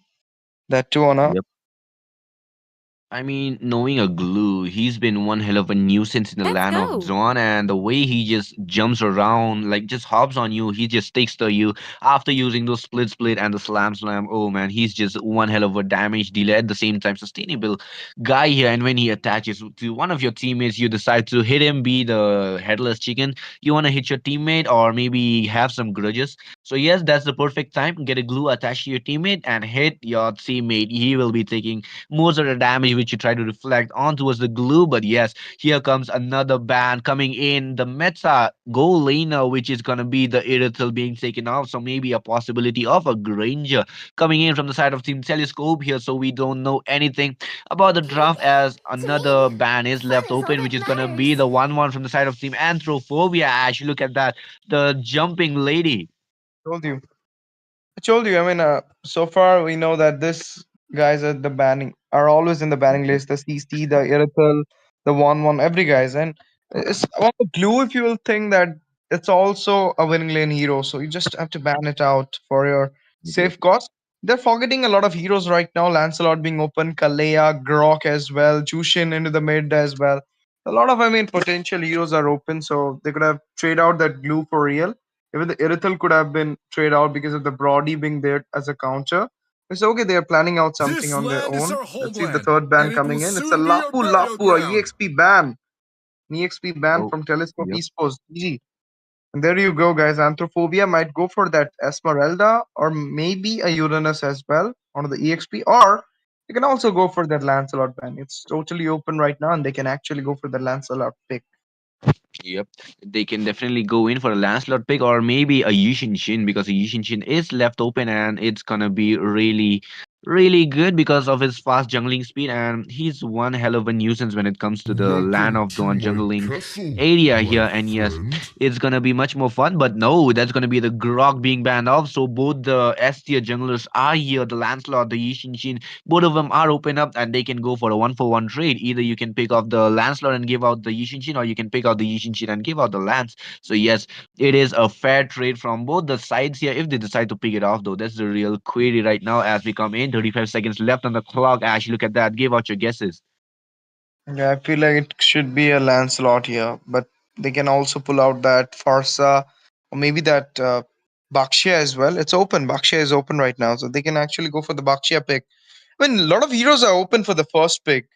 I don't know Yep, what they yep. will prioritize here, but there is so many good picks which are open right now. The Thorns remain Bakshia, should Kalea, petals and fall. there you go, Lancelot. I told you this. That was my first case. I won it. Ash But TZ then the from pro. that side, they might go for the Fedrin as this moment because Kimi is open. Fedrin, Kimi, Kalea. This first three picks I will suggest for Anthrophobia to carry out the lance in this game. Okay, before we start, we can see wait, Siang Esports. We have Vicky's apprentice here. Okay, in the chat. Shout out to you for being a apprentice for Vicky. And Vicky, you have a apprentice and you didn't even inform us. That's not fair, man. That's actually not fair. But Thorns okay, guys, we remain are should having a little petals technical fall. issue on the drafting phase with the drafts being quite slow for now.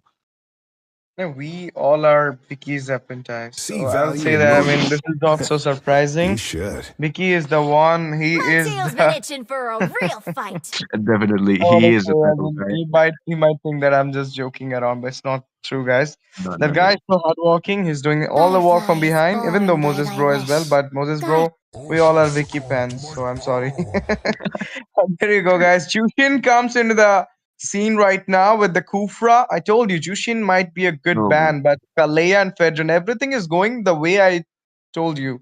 And now might they go Wait. for that Kimi pick out of the mid? It will actually feating with those with that Fedrin and Kalea.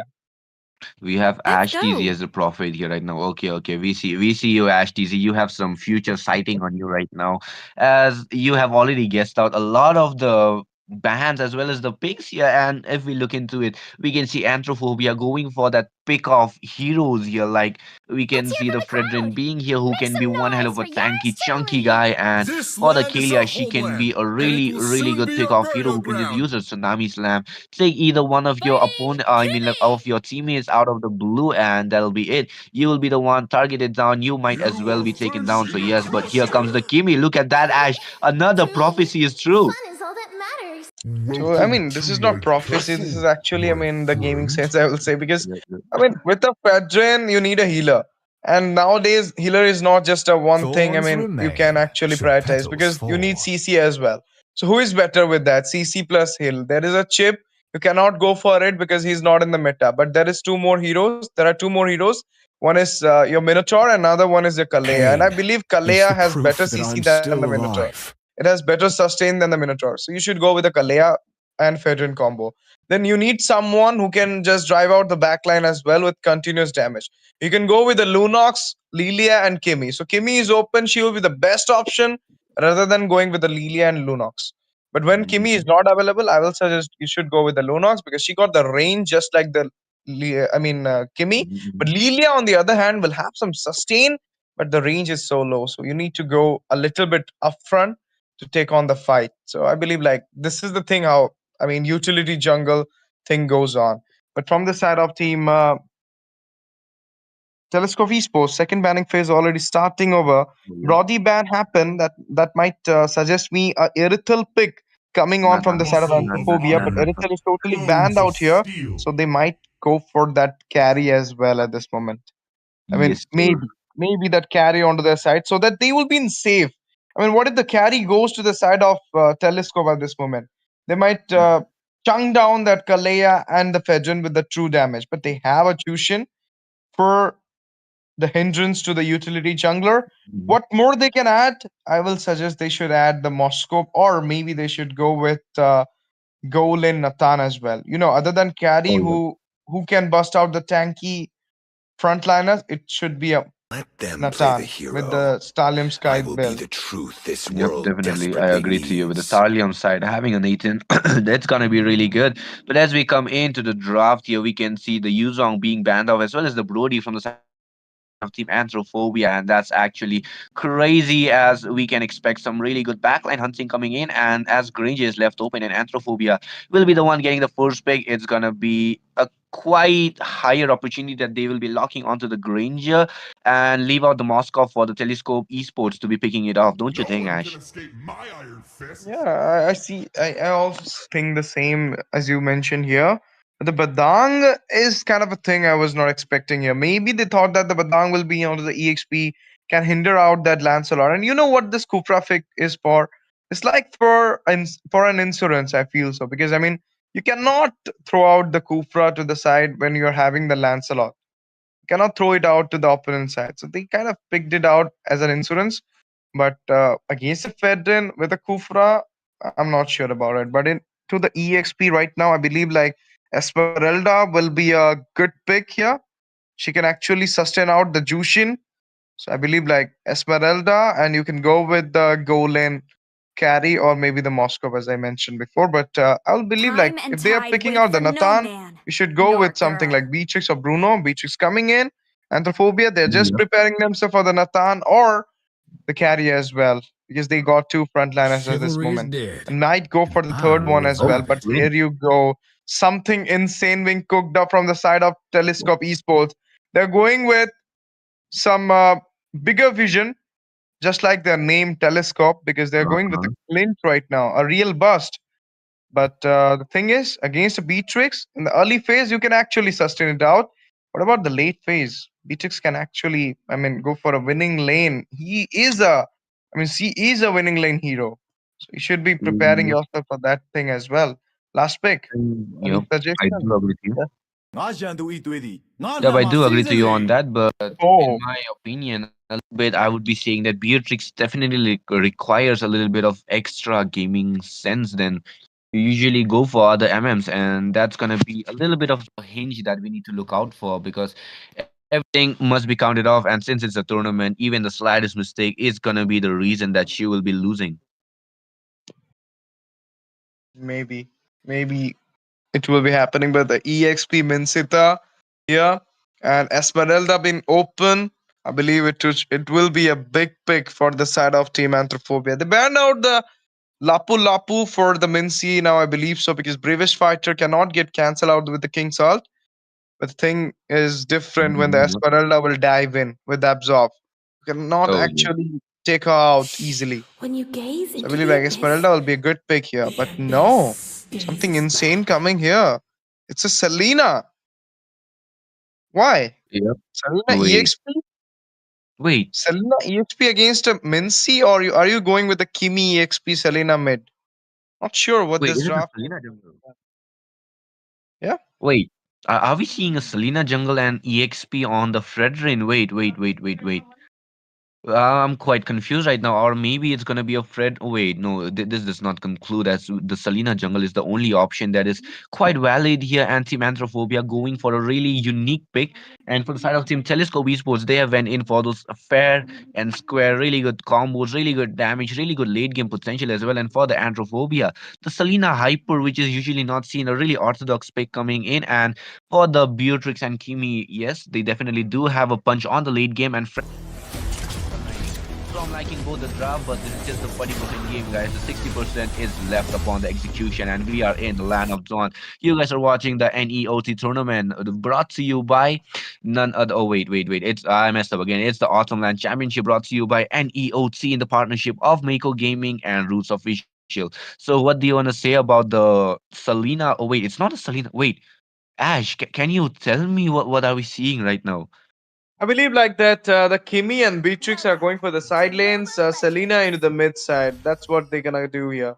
Kimi One can second actually till the counter enemy the reaches the Mincy with the battlefield. Purify as well. Smash them! And she does have some dodges, Shields deployed! and that's what is happening, I believe so. No, it's Selena on No, EXP. it's Selena going into the EXP, and there is something going with the Kimi here. Might be an auto pick, I'm not sure. No, Selena into the mid. Kimi onto the EXP, I told you. I mean, Kimi onto the EXP will actually be a good thing here.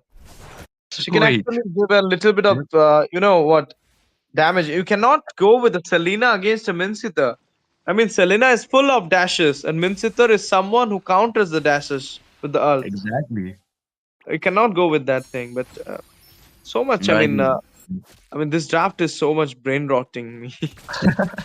Exactly, the orthodox picks coming in from the side of Team Anthrophobia. They are quite literally hating on the human, what do you call, human species on the side of Team Telescope Esports. They are thinking that they are the different kind of people, and that's exactly what's happening. And I'm actually liking the draft from the side of Team Telescope. They have the stuns, they have the damages, they have the CC disruption as well. So yes, and for the side of Team Anthrophobia, but here comes the dash from the Kufra here might be getting the first blood.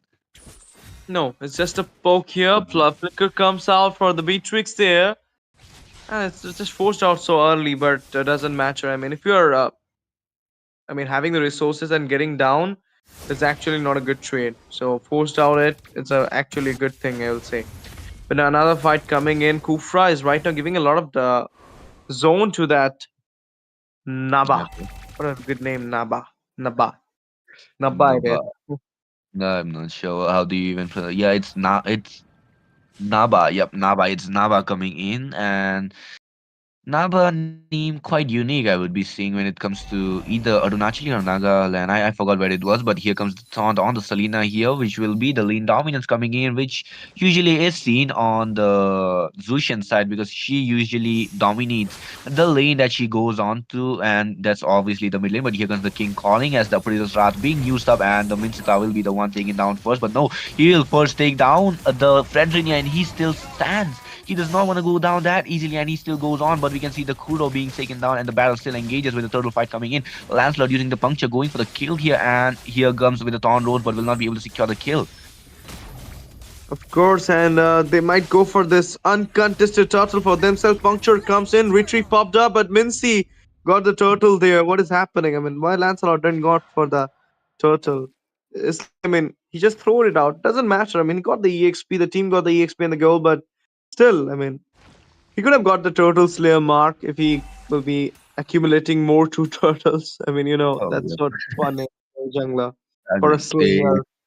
Nowadays, we're having a lot of, badges, Slayer, and all those things as far as jungler. exactly. A lot Need of the new Total things. Slayer, Lord Slayer mark so that you can just level it up and have that Faramis colored skin. But you know what, Zeph? There is a What? giveaway going on by the side of Oh, NEOT, and the 5 active members of the chat will actually prevail it.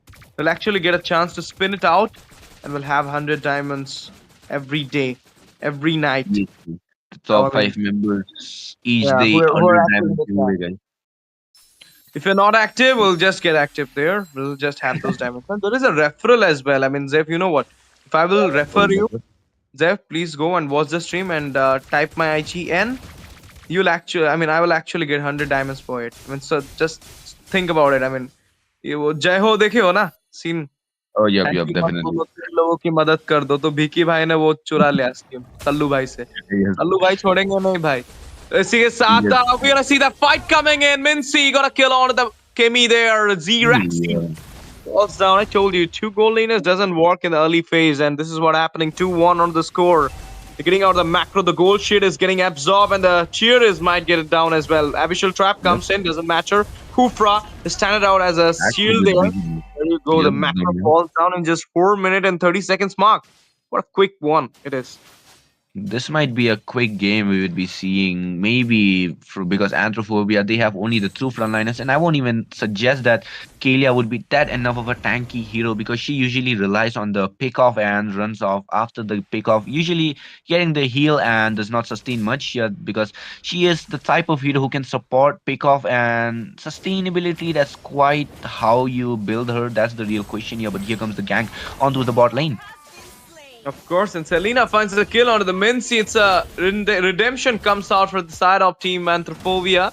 And there you go, guys. Another kill for Jushin. 1-for-1 trade is happening. Abyssal Trap connected, but doesn't matter. He getting the turtle there. I don't feel like it getting contested. Throne Road use. He just retreat down the turtle Oh, there, securing it. Now the Phantom Execution comes in, but the 3 members goes back with not a single, I mean, casualties falling down in the hand of Telescope yep, Esports. definitely. Telescope Esports, they're actually playing their cards really well. The trump cards are there, the ganks are there, and the objective fights. Yep, they're definitely not leaving the objectives as well. So I'm actually liking the way Telescope Esports are executing the way they are fighting. And on the top lane, we can see the Beatrix having a little bit of the good rotation side, but we cannot ignore the fact that Clint usually dominates when it comes to the late game with the burst damage he has and the crit if he goes for. He can typically just one tap you and run away because he is the type of cowboy who does not care about anything except for showing off, except for aura farming. I would be saying yes, the perfect word. But here comes Lancelot onto us the purple orange buff here. Of course, and he's just stealing it out. He finds a kill onto the Kimmy with the help of the puncture. Minsita just joined the fight. He's giving a follow-up. Bazooka comes in. Oh, Appreciate the trade as well. Tsunami slam. There you go. Kupra got down with the helping of the kidnapping done by the Kalea there. Okay, puncture. He just showed some skills there. Outplaying with the minions. Doesn't matter. They're getting the macro lead here in just 6 minutes and 30 seconds of the game, and there is a lead onto the oh, macro mid by lane as well. two, I think so. Yep, and that's the thing. I mean, they're getting the mid tier in just 6 minutes. Not even the mid game started, and the mid tier falling down, granting them Exactly. the extra. I mean, land onto the jungle side for them. That too from the opponent's end. They can actually right now gank up into the mid as well frequently Hmm. to take up some Yep. goal. But the Living third off. turtle coming in, Zeph, any guess will be securing it, or it will be uncontested just like the last two? Yep, this is gonna be the uncontested turtle coming in as the gang shifts on towards the 2v1 situation where the King calls comes in on towards the Fredrin, but will it be the kill? No. Fredrin finds his way with the orange buff on his hands until now, and the turtle will be falling on towards the side of Team Telescope, the third turtle to be specific, and that's gonna put them in a huge ton of gold lead as well, as we can already see the 7 or no, that's the 5k gold lead coming in with the Selena trying to go in, but appraisals, or I mean like Fredrin will be the one securing the purple buff, the all coming in from the Kimi will not be dealing enough damage, and that's what I'm saying. Team Anthrophobia, they are lacking a lot of sustainability because Kalia, she can definitely pick off, she can definitely give you the heal, but that's not going to be the enough part when you have something like a Mincetar who can either go for the Trinity or go for the crit and melt you down. The Lancelot as well, being there using his puncture to stack up his damage, and a Thorn Rose will be the one melting you down, and we cannot ignore the Zushin. She'll just be using her beacon to just push you aside, and she does not even care if you are a tank or not. She will be annoying the hell out of you. So yes, Team Anthrophobia, the reason they are losing right now is definitely because of the lack of sustainability here. Don't you think, Ash? Yeah, but they have the Fedrin here. I believe like it's not onto the sustainability. It's just the early phase spike which is got in the hand for Team Telescope Esports. They managed to take Mhm. out the micro as well. Three neutral objectives into the hand. I mean, that goal, that EXP they got, the level gap they're having right now is the main thing which they're not giving out that much profiling or you can say that promising damage we were thinking they could have provide. And the thing is, another thing, as you mentioned, the sustain. Yep, that's a thing as well because other than Federer and Kalea, they needed a EXP Lena here, but they doesn't have that. So there are Yep, only two exactly. openers Oh, here. here comes Another Kuzma. time he got zoned out. King's Call comes in as well as Federer will be taken out. Is Clint taking him out there? Burst coming in. Selena taking out the Canadian there. Yep, definitely. And here comes the Beatrix just clearing the lanes, knowing that she do not have to do much on the gameplay here, as when she is stacked up, she can either deal out a lot of damage, but I'm quite not expecting that damage as the macro. I mean, like the snowballing has fallen on the hands of Team Telescope here, and they are not letting go of the 7k gold lead that they have, and the Lord is here, which is gonna be quite uncontested since the Fredrin is really far behind. And here comes the charge onto the first kill of the Kufra, but that will be the Lord on the hands of Team Telescope, which is going to be a really good thing to be going on for. And the second tiers will be in a huge danger for all the three lanes, and that might be another lead on the macro, which will be leaving off all the jungle area open and will be forcing Team Anthrophobia inside the turrets. Of course, now it's kind of a defensive setup being done by both these sides, and it's a good Mhm. thing. Good thing because the Anthrophobia is right now holding the game. They know that they have a little bit of you can say deficit onto the goal, macro as well. So they need to hold off a little bit, take up some more goal, have some spike onto them because they have two goal leaners. Kimmy and Beatrix, they can actually pull up the late game. Yep, The yep. early game is not so far in their hand, but the late game can actually be pull up here. And both the teams have played the equal matches to reach the round three. So I believe Yep, like yep. this will be insane game as well. I mean, both the sides can give their 100%, but right now the Lord emerging into the mid side. Tier falls down from the bot Oh, as oh, well as down to the top, and there you go. The mid tier will be falling down in the hand of the Lord. My goodness, I mean, this is insane. All the macro lead being prioritized, and now the Lancelot going 1v1. Throne Rose comes in, doesn't matter. He does have the stack there. Holy Blessing not being there for the two inhibitors. Now second tier on the bot side will be taken out, making it a 6 lead onto the macro. Not a single tier has been traded out for oh, Telescope yeah. towards Now that you the mention it. Anthrophobia. Yep, now that you mentioned it, Team Anthrophobia, they are lacking behind Macro a huge ton, and which is gonna be the reason they will be having a lot time to be recovering as well. And that's not gonna be that easy as if you talk about it, then not having even a single turret does not matter much when in the late game you decide to make a throw and get your team wiped out because a mid lane there are three tiers, and if the minions are coming up and your team is wiped out, there is no one to defend it. And if it's past the 12-minute mark, not even the holy shield will be there, so that's gonna be a clean kill. So yes, Team Anthrophobia, they just need to wait for that perfect wipeout on their hands here, and they can go for a epic comeback. But it's not gonna be that easy as Team Telescope Esports, they have actually managed to came up this far with the same equal matches on this tournament. They have done their homework, they have done what they need to do, and yes, I actually do agree that Team Telescope Esports, they have slight bit of the advantage with the early game as well. So yes, I like the way that they are actually holding on, having the grip on towards the side as well. And we can see Lancelot just dashing around, even dealing out a lot of damage to the tanks as well. Of course, and this is what the game is. I mean, if you're having the early game spike, you're gonna have the late game as well. But if you're not having the early game spike, the late game is also getting, I mean, out of your hand. But these two have those two MMs, I mean, goal laners. So I believe like, I mean, something can happen, some redemption can happen, some retaliation Yep. can be shown here from the side of Team Anthrophobia. But for that, they need to win some fights here. They need to settle some trade here for them, and they need to take up some neutral objective, which is impossible at this point because you cannot even go for the contest. If you go for it, you have to face a fight there, and if you're taking up a fight, you might lose it because there is a 11k goal lead, Zep, which is Exactly. immensely mammoth. Yeah, Yep, exactly. A huge ton of gold lead coming in, and the Lord will be marching down with the middle lane. Having, I mean, like all the inhibitors are there, so there is a slight chance that Team Anthrophobia they might be able to defend it. But yes, we cannot judge anything too early on, as anything can be happening. And yes, I do agree, Ash, that having the clashes now is going to be another reason that Team Anthrophobia will be falling behind. But as we saw the items here, we can see a huge difference in the itemization as well as Team Anthrophobia knowing that they are behind 11k gold lead, which is not going to be a safe option for them because Team Telescope Esports, they'll almost have all of their equipments, while Team Anthrophobia, they will have almost well, close to not their core items, I would be saying, but here comes the Lord fight. the goal lead is kind of raising a little bit. It's 12k right now. It's just increasing. It's not going into hand to hand. Now the tsunami slam about to come. Lancelot finds his way back into the safer zone. Phantom execution comes in. Throne Rose as well is going onto the Kimmy. Kimmy managed to dodge it out. They managed to defend the Lord there. But this second wave of the Lord with the chunky minions, I believe it will be also getting defended down. We need to wait for the third Lord, Zeph. Or maybe you're going to see a comeback from Anthrophobia. What's your thought, chat?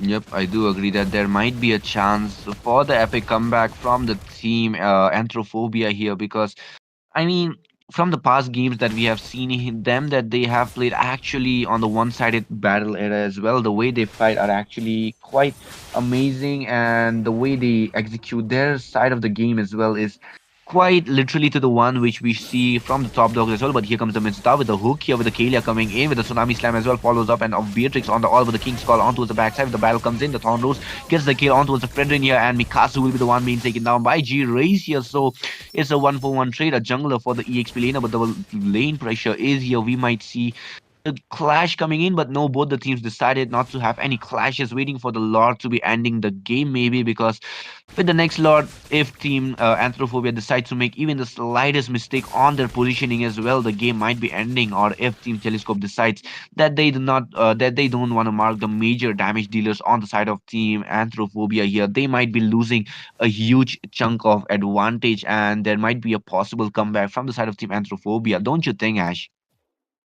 Of course, and you should not take this game to late because they have two goal laners. I've been saying this from the beginning because if they this game is approaching late, Beatrix and Kimi will have the spike there. They have the two sustain, the Fedrin and the Kalea can heal it out as well.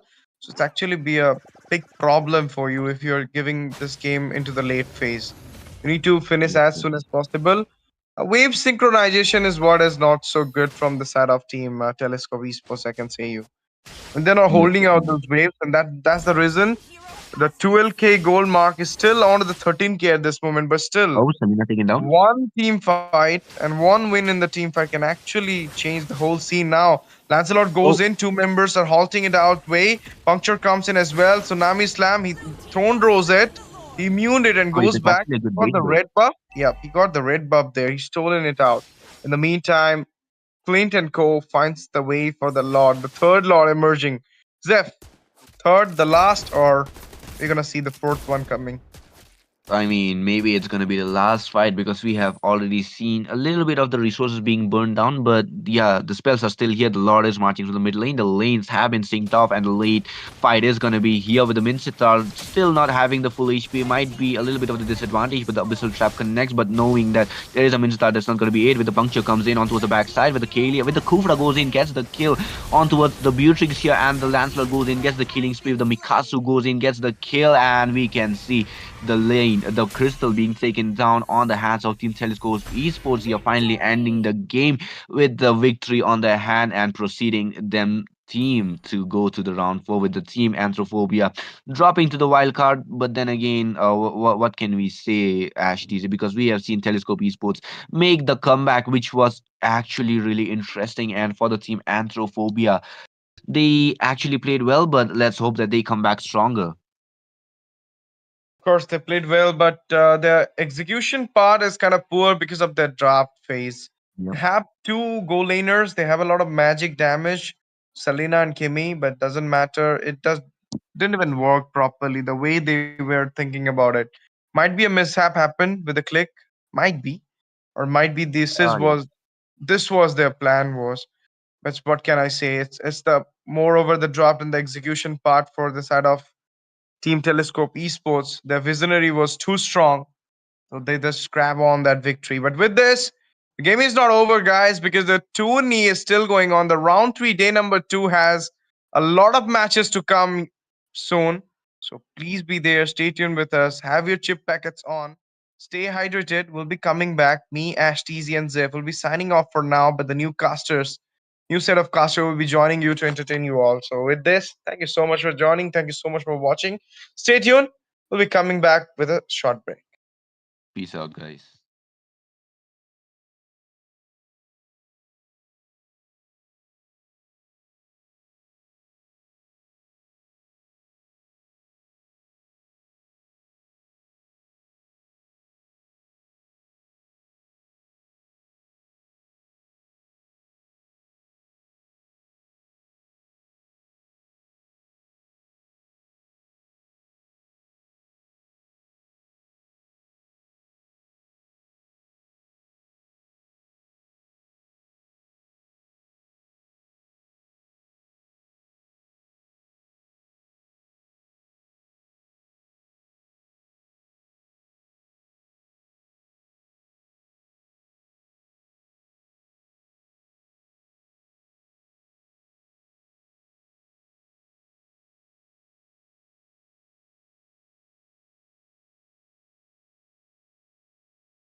Well, hello, ladies and gentlemen. Welcome back to the Autumn Land Championship presented to you by the Northeast Online Tournament in collaboration with Roots Official and Miko Gaming. As you already know, we are in the third round of the tournament, qualifying for the qualifiers for the online phase here for the fourth round. Of course, is ongoing, and this is going to be the next match, which is scheduled at 8:30 between Team LCF taking on against Team Cadis Nobiles.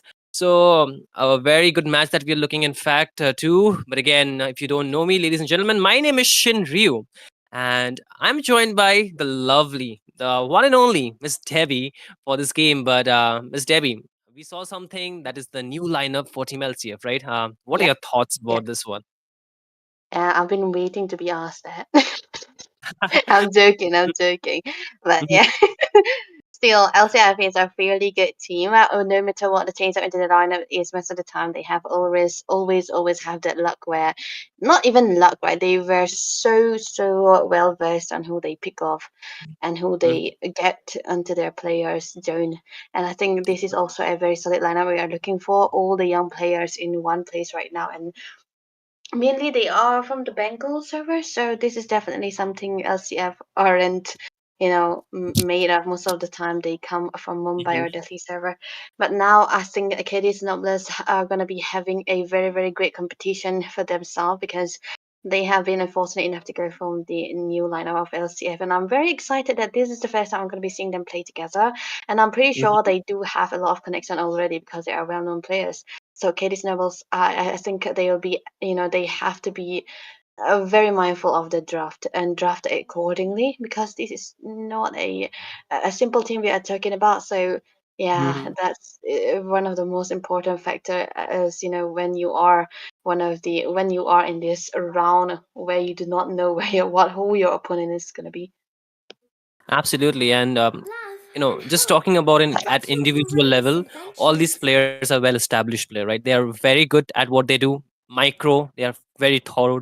The thing is, when you're going for a new team, it's more about how well you can synergize, how well you can actually Mhm. play around the macro gameplay, right? The positioning, or the way you zone out, or the way the team follows up, or a lot of the engages, of course, the initiation that we're talking about. But more so ever, the fact is the draft, right? Because all these players Singing, are fun very is all different that from the usual matters. LCL lineup that we know, because the lineup that we used to watch for LCF was a very late centric lineup, right? It used to be very centralized around Dada, that is, Stark TZ. So he used Uh-huh. to be like late game carry, right, for that team, Yep. and it was most of the time that if they're losing the early game, the late game insurance was always there in his hand, and a lot of the times they used to win just because they used to just give so much feeling to their goal laner, I'm especially Stark born TZ, with that is, talent. and that was the game strategy. So at this time with the new lineup, again, I don't think so. They're going to be very goal centric, because all of these players, they're very good. I kid you not. I'm not trying to glaze them, but glaze them out here is more like we have seen what they're capable of. They have already fulfilled their the debut out Crowned here. by There are no more heaven's new players. mandate, They're well my established players. legacy shall So it's going to be really endure. interesting to see how they play around. But Cadis Nobles, I've not seen them much. I've not heard about them so often. I'm looking forward to how they play. But with the draft, I see some interesting bans are coming in. Of course, the Mhm. Guinevere, the Zetian. Didn't don't really see those heroes getting banned so often, though, right? Muscle of iron, Yeah, bones of yeah, those steel. are the two heroes that we don't see, but One and Angela always have to go, as well as the Gacha, which the LCF took away. Because, even if they are into the first pick, they could have actually used it, capitalize on that. But I think they are mostly banning out the Guinevere because of the heavy crowd control that she provides into the roam, as well as the jungler, which people usually have the focus on. But, yeah. No, wait, what is that? Oh, That is the Thamus. is it That's the Thamus, I guess. Tamos, right? Oh, Yeah, yeah, I yeah, thought yeah. It's the Thamus. okay.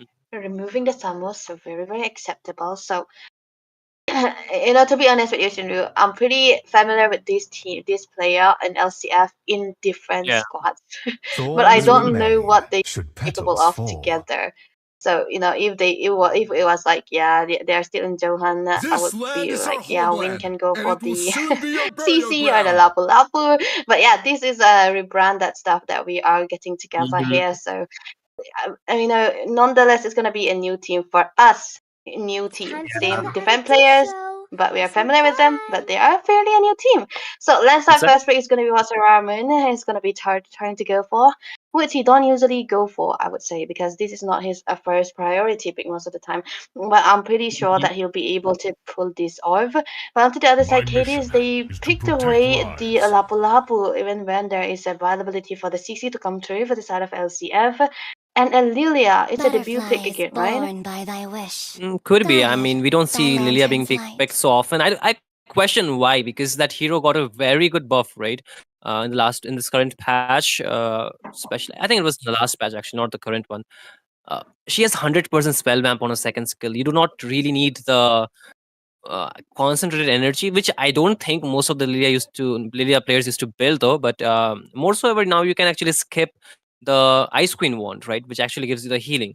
You can just rely Yeah. on your second skill to go for the healing. The only reason you can use it because if you want some slowdown, that could be the case. But I feel nowadays the new build for Lilia is more likely, they go for the book, the enchanted talisman, they go for the glowing wand, and then Mm-hmm. after that they just go for the wishing lantern for the tanky Mm-hmm. members because most of the time Lilia is really good against the tanky heroes. So that's Yeah. the new to build, and I feel it might just work. I think Lilia picking it up early is not a bad thing because there are very few. I mean, it doesn't get countered so often. Like you can Mm-hmm. counter it, you can actually just zone it out in a way. But as a hero, I think she's a very standalone, just like the Lunox. More so like the Lunox. True. A good clearance as well. But yeah, the thing is, I'm pretty skeptical about the Leela just because of the presence of the Lancelot. Of course, Lancelot is such a good hero to go against any kind of mage except the Valentina. Of course, the Valentina kind of have the ways to survive against the Lancelot. Only that, other than the fact that she does have the Black Suit or even the choice to go for the Flicker, she might Experience the eventually not be able to euphony of catch out the Lancelot. suffering. So Mm-hmm.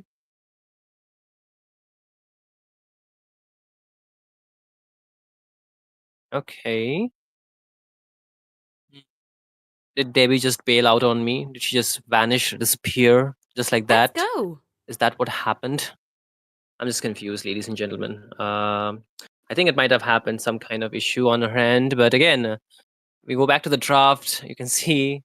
I just wish Debbie's back because she's the best at doing this thing. But again, while she's not around, I'll just tell what is going on. Three picks are already locked in. We are already going for the second banning phase here, and we can see the goal laners, that is the marksmen, getting banned here. And it's a very good way because neither of the team has locked in their marksmen, and I feel that's going to be really the game changing point for these teams, right? The marksman is going to be very, very important. And also, in a way, we need to also notice this thing that securing a good goal laner would really change the shift of the Let's hear game from the because crowd. yes, the early game is Make pretty much some noise set for yours almost. truly. It is the late game that we are talking about. No Esmeralda ban yet so far. Even the Arlot is open when you're against to win. And I don't think so. Opening up the Arlot is the best choice, right, Debbie? Against to win that too, maybe a lot of the times. It's too good. mm, Mhm. I think Sir, my Discord what's your hates me. command? It always kicks me It's whenever I okay. got It's okay. it. We all love you, man. We all love you. Don't worry. We love your All right, casting, right? all right. Yes, sir. But again, a lot of goal centric bans coming in. EXP as well as Jungle. Fanny getting banned actually. Neither of the team has gotten their goal laner here, right? And I was talking about should they let Win use the Arlot because he's very lethal with that pick. So good at initiating or even getting the sets. Oh yeah, yeah. Absolutely true. That's an yeah win. You know what? I would say this again because of the new squad. I don't know if his playstyle is gonna be changing, but They if he call me still a have the hero Johan in him, because I I don't know. saved my He nation kind from of love falling to go for the apart. art, like you said. Even the damage dealing Mhm. potential that he usually have, and he's one of the rarest XP laner that pick out the Masa too. But against the Lapu Lapu, you kind of have to figure out what you want to go for. CC is already banned out. Yeah. KDS take it away. And yeah, it's a very big hero that they have to take away. Now that LCM banned away the Fanny, The YSS was an option, right? So late, they took out Mm, the uh, decision so late. But against you this kind know, of competition, they honestly, Debbie, I don't like yeah, the YS against the assassins. Like, it's hard me to neither. play. Hmm. Mhm. I will Like choose my own it's path. understandable. Most of the time, There some comes the people R want. Oh, lot. but oh my Magic is goodness! Look my at Told you. that life. spot on call. Oh, me As too. smart. I know the reason why you're going Mizora, man. Oh my Yeah, god. but it's out of context. Like you're a Out of Casas, man. context, Yeah, yeah. Somebody has to go, Debbie. I'm doing the honor this time. Next time yeah. it better should be you. Exactly. But No, again, I'm fine here. this I can love it here. actually. Oh my god, no. We need to cast together in Mizoram next time. But again, this actually opens up the draft for the Ruby, right? They can actually go for the Ruby here. Good against the Yeah, the good not, tracker. Yeah, mm, it can stop the landslot. It can stop. never mind. Okay, never mind. But I feel the Ruby would have been really good. It could actually stop the Harith from dashing, even the landslot. Mm-hmm. And in a Mm-hmm. way, it can actually sustain a lot. And they already have a late game hero. And the problem is picking two marksmen in such a draft is like the sharing of the resource, right? A very late game scaling. Very late game. And the fact that it's actually good because whenever you play out the Yishinshin, you want to pair up together with the magic damage dealing into the gold lane side, which they Mhm. removed. LCF actually removed the gold lane, which was the Harris that Cladius could have really worked around it. But you know what, Sinru, I'm actually Mhm. very impressed with the draft coming in from Cadiz because they do have the Mhm. damage. The Lilia damage is not considered that much of a burst, so they make it out with the Natan. But the early game Mhm. is gonna be a little bit of a nuisance for them. They have to play around the clear that the Lilia Mhm. have and rotate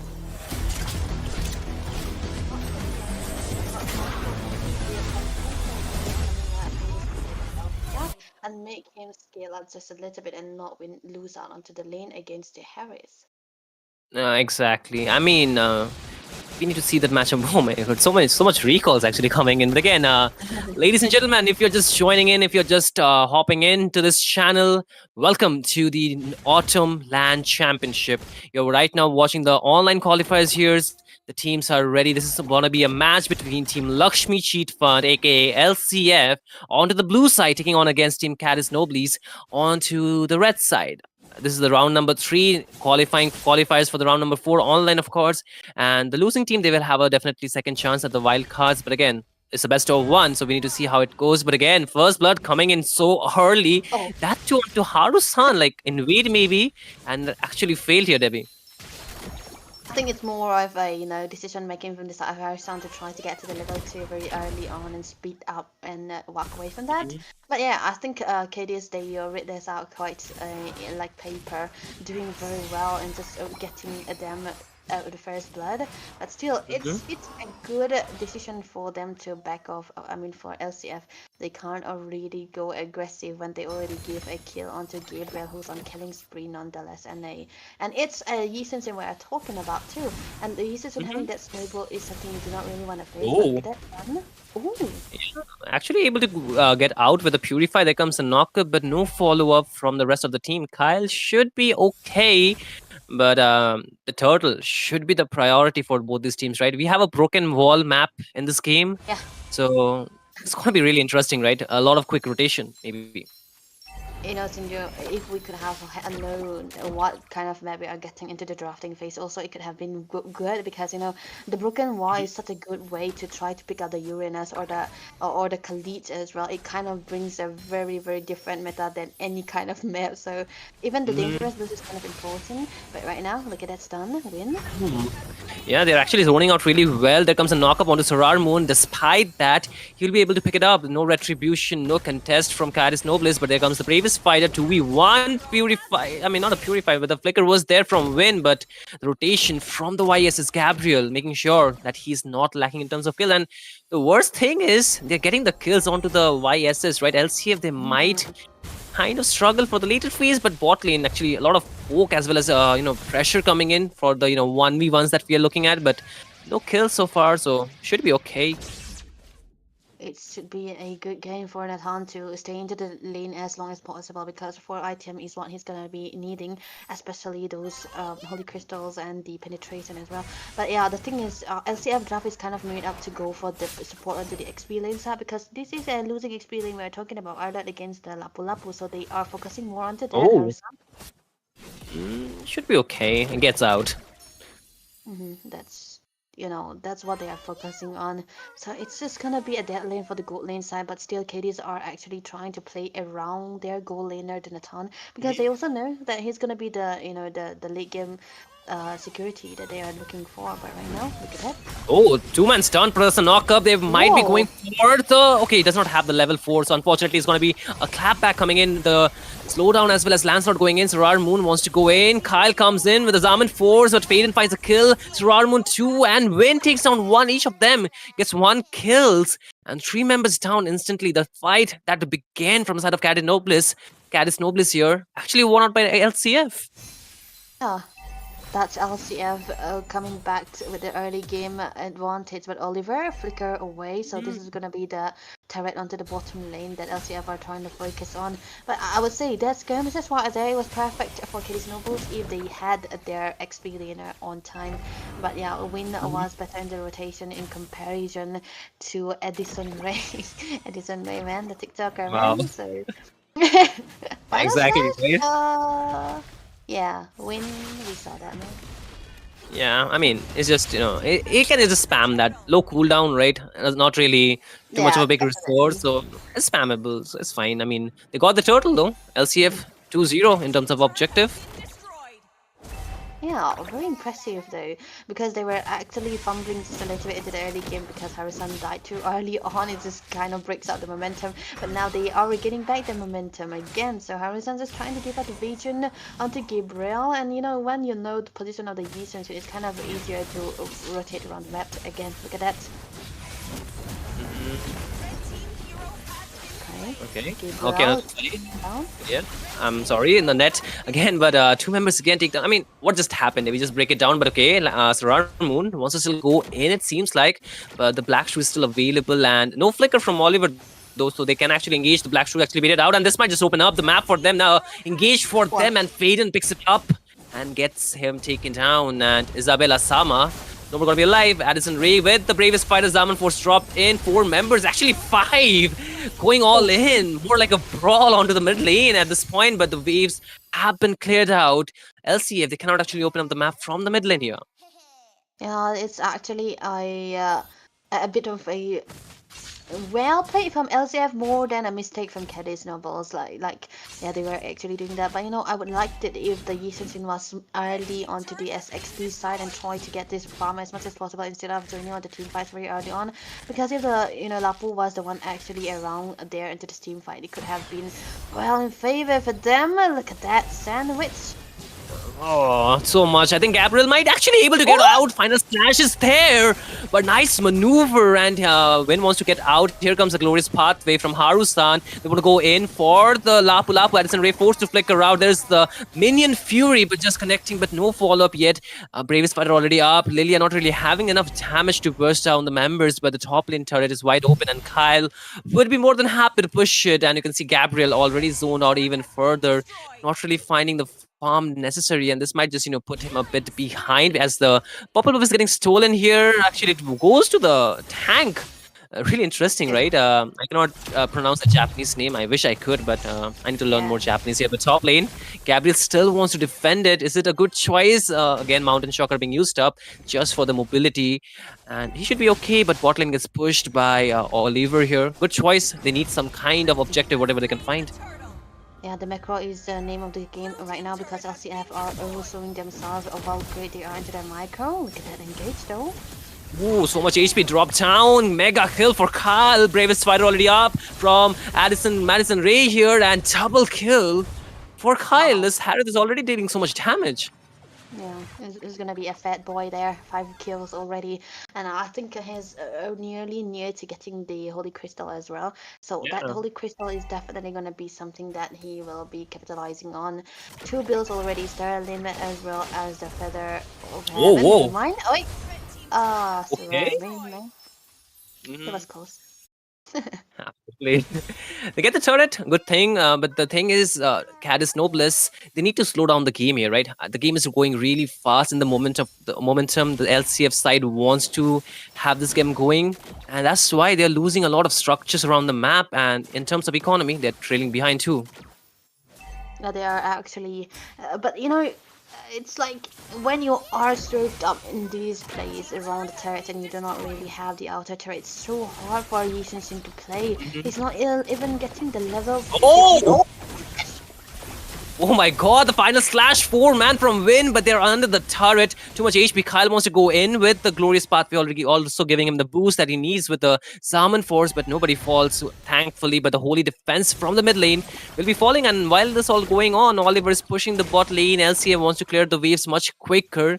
So probably they can take a lot, but again, top lane, a bit of movements coming in from both the sides. Kyle wants to still go in with a Zaman Force drop down knock up, really low, but able to get back. But Harustan does not have the Glorious Pathway anymore. Still able to go out, but Addison Ray goes in, the flicker, and there comes the Raging Slash, but misses out on Kyle. He survives with a sliver of HP. Glorious Pathway back up. Addison Ray stuck, isolated from the rest of the team. 4 members might just jump on him, picked up, taken down, killing spree for Faden. And LCF, they're happy to take that kill before the Lord. That was a greedy move coming out from Edison already. Yeah, he doesn't really have the damage, and there's no full build for him too, because even if he had the war exactly. Oh, wait Gets one more kill here, and 3 members just got taken off. Still trying to push in. Zaman Force drop down. Where's the HP bar from Oliver? Almost taken down.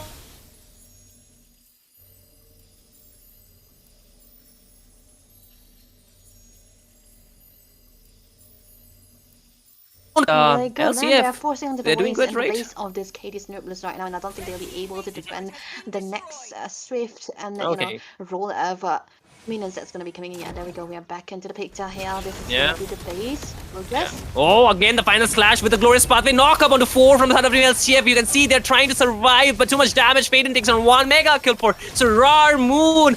There is the bravest fighter trying to hold on, but Faden will find a double, and Kyle dealing the damage onto it Isabel, and a bond godlike secured by the Harrod. The only one standing is going to be Oliver without an entropy.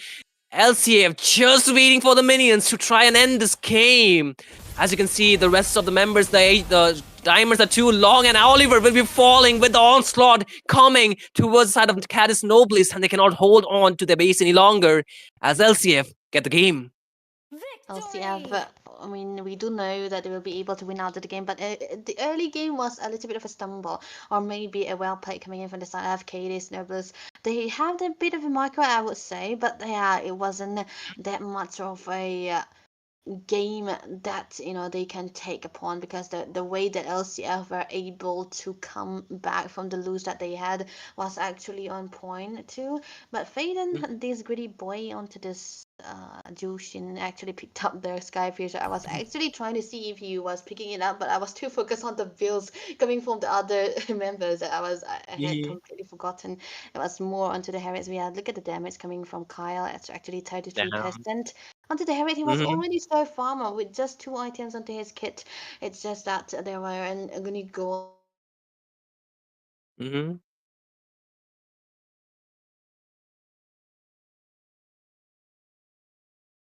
Well, seems like Davey again bailed out on me for the second time this time while the show is ending. But again, I hope she's back on time, right?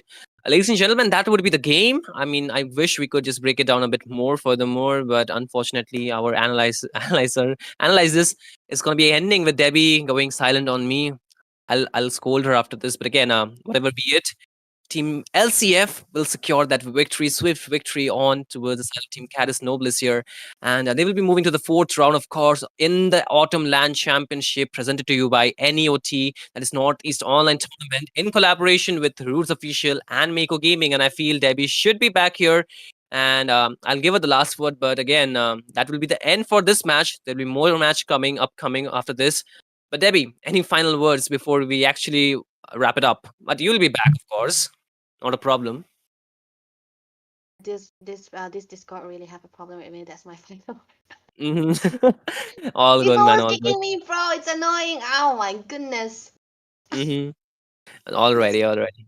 No issues. The audience will be able to hear your voice even after this game. So do stay tuned, ladies and gentlemen. Don't forget, this is going to be the only stream that you're watching for the Autumn Land Championship, and you need to see which teams are going and why they're going. So make sure you do not miss any action that is happening around here. But do stay tuned. We will be back in a jiffy with the next match upcoming. So we will be back. Stay tuned.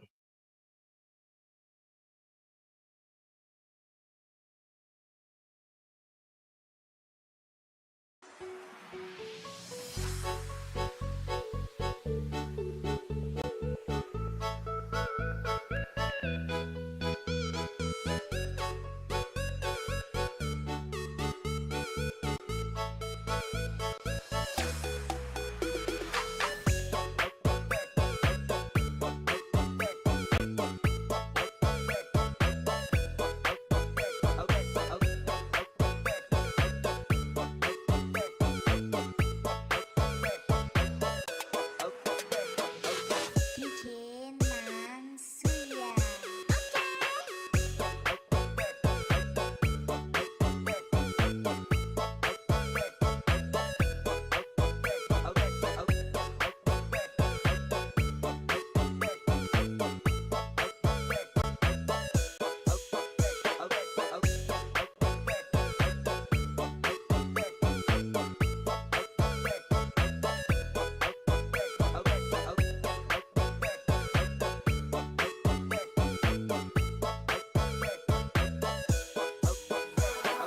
I could swear it's been 700 degrees in here since you came in. I could swear that this room has been running out of air, and now it's starting to spin. You make me feel kind of bad, kind of good, kind of everything, yet it doesn't feel like it should. You make me feel kind of wrong, kind of right, kind of anything, and I would change it if I could.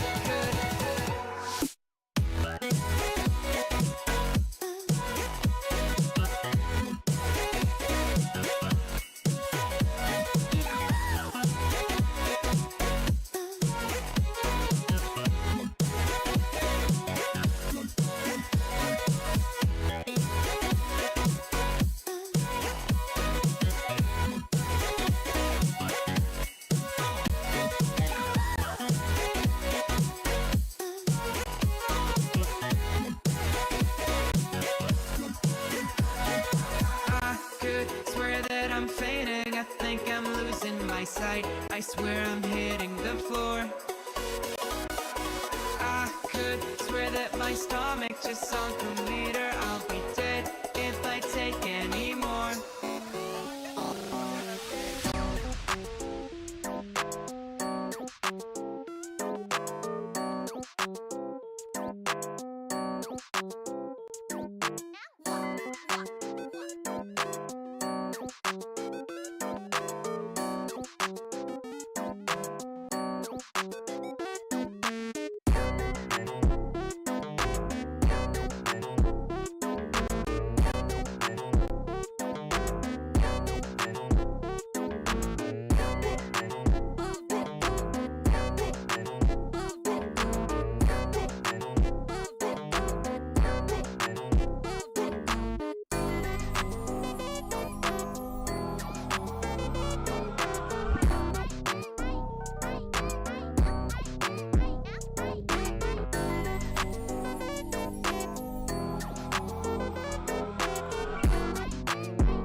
I'm alone, I'm a broken home. I gave you all the bricks that I own and know. I'm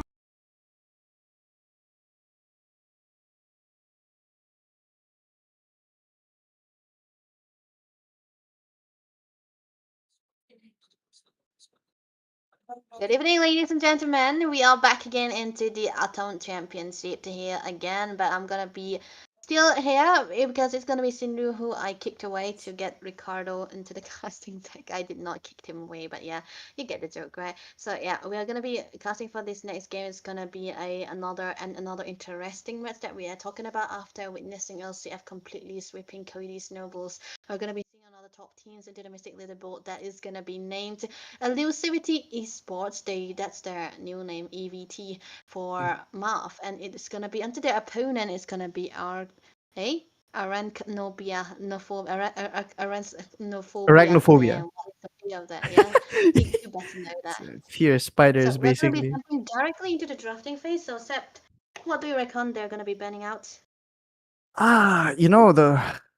The number one is Obsidia, of course. You do not want to mess with her. It's There's banned. Kadita. You gotta go out, all out on the roam section as well, because the roamers are basically in charge of the ganking, and if you're able to do well in the ganks, everything works out well. And it's very dependent on the roamer. I mean, you could do well. Say, look, just what I was trying to say.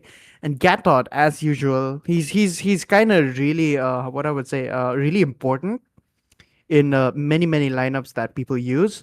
So him being taken out can open a huge amount of heroes that can be played, and a lot of setups that you can use. And the fact that he's banned out now, that they're open, there's a lot more opportunity for both teams to pick out here. Welcome to my castle, my Katon is kind of a friend. hero that can literally be used as an initiation or even a disengager. So it kind of, explains Yeah. why he got so much of a way to get into this banning phases and understand why. But still, when we talk about the clock control, the Grok is definitely one into the top because he have all the skills that have a lot of crowd control on his Butterflies kit, and born by the thy clearance coming out wish, from the Gato guided and not by Gato lantern's the light. Grok is definitely going to be good one. And in this meta where the mid lane clear is definitely one of the most important factor of the early phases of this game, is Yeah. why the Grok is also one of To the me, most fun is all that important heroes matters. to be banned away. But of course,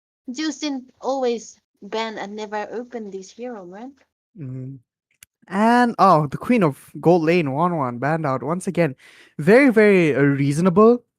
People are like, you can bet, she's easy to Rocks counter. need no It's protection just you from the guys have not rain. gone against someone who can really, really put her, max out the full potential of what Wanon can do. So, guys, please do not underestimate her, because I will always call her the Queen of Gold Lane, because she's one of the most unique marksmen right now, and her her utility is really, really difficult to master as well, because you really just can't place her or use her ultimate wherever you want, and also whenever it's available as well. And we have Basha being banned out in the jungle, or even in the in the exp lane. As he can be kind of played in the exp, but not really recommended though.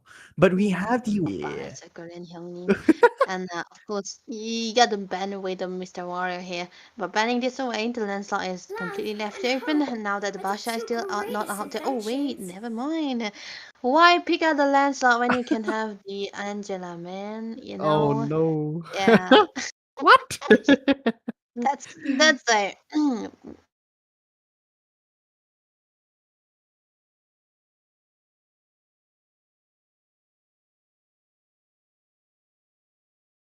Oh, no, not place any other days. You're gonna be seeing the landslide first pick, but no, because it's gonna be the Angela meta right now with 17 seconds cooldown into the level 4. It's definitely gonna be one of the most important hero that they have open right now, and nonetheless into the hands of EVT2. But hey, The what? southern Johnson seas are Kadita my combination? domain. Damn. okay, that's crazy. Oh, sorry guys, don't mind my cats. They're a bit hungry. They're being fed by my sister. But yeah, I like this play coming up, because Kadita is a half assassin, and she does so well when it comes to burst, and with the Johnson. I don't really think she's gonna be This using the land is our petrify homeland, any and it will longer at this soon be point. our She's gonna be burial focusing on ground. flicker, which I hope they do. We have Akai. Okay, really really good in countering Oh, out these two. wow. Immediately cancelled out because they should have thought about that before canceling. Mhm. YSS here because he can be big. He can be banned out in the later, later section. But then I have Lapu as well. So let's see how it goes.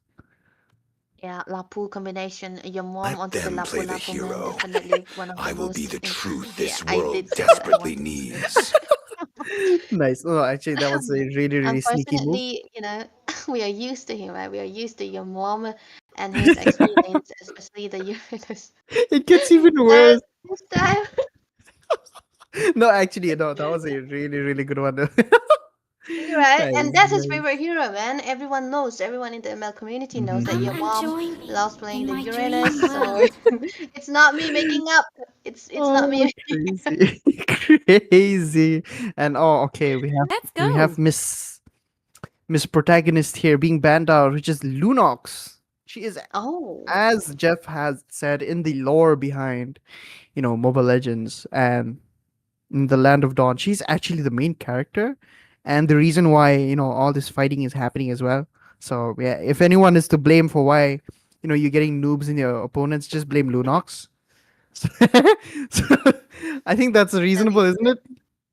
yeah, reasonable, but she's also the one who kind of handles and balance out everything. So maybe, just maybe, you are a pro because you're, put together with noobs so that you will be able to carry them. But if you cannot, I don't know because Space matchmaking. that's not my problem Crowned by anymore. heaven's But mandate, yeah, my wait, legacy actually, shall endure. two majors ban from arachnophobia True. here. They don't really love spiders, man, with the Time moons, and but yeah, tide they wait are for banning no away the man, mages. nor girl. So two marksman bands coming in from EVT. What are the choices that Arachnophobia could go for here? They have to pick out their marksman right now, but if they pick out their marksman again, EVT can try to directly counter out the marksman that can possibly come out from the side of Arachnophobia. So it's kind of a contest between what gold lane is gonna be good for both of these Exactly. teams. Oh, actually, you know what? Obsidia would be really good on the side of EVT right now because if you think about it, she can, her ultimate, like, it really Right? keeps a distance even when you're trying to attack her. As long as that duration is on, no skill is gonna hit her except for your ranged basic attacks or like if someone else gets close to her. So if let's say Yuzhong here was supposed to gank on her, let's say like trying to gank on her or anything, it's not gonna work because 3,000 he's just worlds, gonna link on and her. not a But the thing is, single if he does worthy stay on the foe. dragon form long enough for her to ult, and then he just takes her away to the to his team. Okay, that Magic would is be my really funny to watch life. as well. But oh, they're going True, for the true. It Harris. worked, but yeah, it's unfortunate that every new hero is gonna be banned in tournament for 2 weeks. So it hasn't been a week. It hasn't been 2 weeks since she's been out. So it's Fight! definitely gonna be Fight for the not ultimate valid here for answer. autumn coming What? or autumn Wait, are we championship. seeing an Not Akai valid. jungle? I think we're seeing an Akai So jungle. yeah, Akai jungle, Marty's jungle, and Harris into the gold lane with Hilda. Wow. Okay, so Hilda's going Well, roam. Angela's gonna be in the mid. Harith is going to be the gold EXP as always, or even Jungle Lapu wouldn't be so bad, because of his never. Yeah. CC immune, man. He's really strong. That CC immune is perfect to steal turtles or lords Your as well. mom That's, got a that's Lapu, man. yeah, man. Oh If man, let's. So I but I wonder don't who they're know. gonna pick at this point because Granger's out of the Gold. session. Harith is gonna easily counter him out. Mia would be no, not Mia, not Mia. Though the Hilda's gonna I've been cancel her waiting for too out, but long. okay, it's gonna be the Carry. Solid, solid. carry. Carry will It's think to carry. Hmm. man, there's a lack of crowd control coming in from the side of arachnophobia here because they don't have the direct, vision for the carry here because Mm-hmm. the Johnson is gonna be busy riding around the place, the map. Yeah. Meanwhile, the Hilda will be just available there, being a nuisance. And that's one of Madara's favorite hero, I would say. So, yeah, good luck to carry. Well, Khadita's gonna enjoy for sure because they have three frontliners, and her burst is really wonderful too. It's just I really hate going against her, especially when she's fed. She's just like, you know what? Where did all my like 3 seconds ago? And she's just that type of hero. It's just she's so annoying, but at the same time, you can't really hate on her because she's really good. Mhm. So let's And see, oh, because we're gonna be jumping into the line of dawn, ladies and gentlemen. Elusivity Esports will be going against Arankanaphobia into this best of one series and still qualifier round number threes. They are just very careful, but rotation coming in on top. Madara, your mom, are trying to get to level 2 together. exactly. This is just basically gonna be a battle.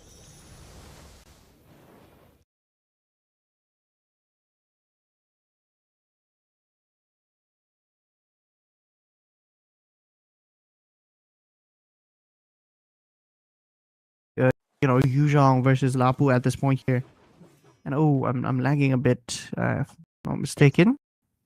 Yeah, we do this so that we'll be able to see what the teams are gonna look like. Oh, They Lapu actually has oh, what? what? Yeah. Okay, so he was able to get away from that. Mm-hmm.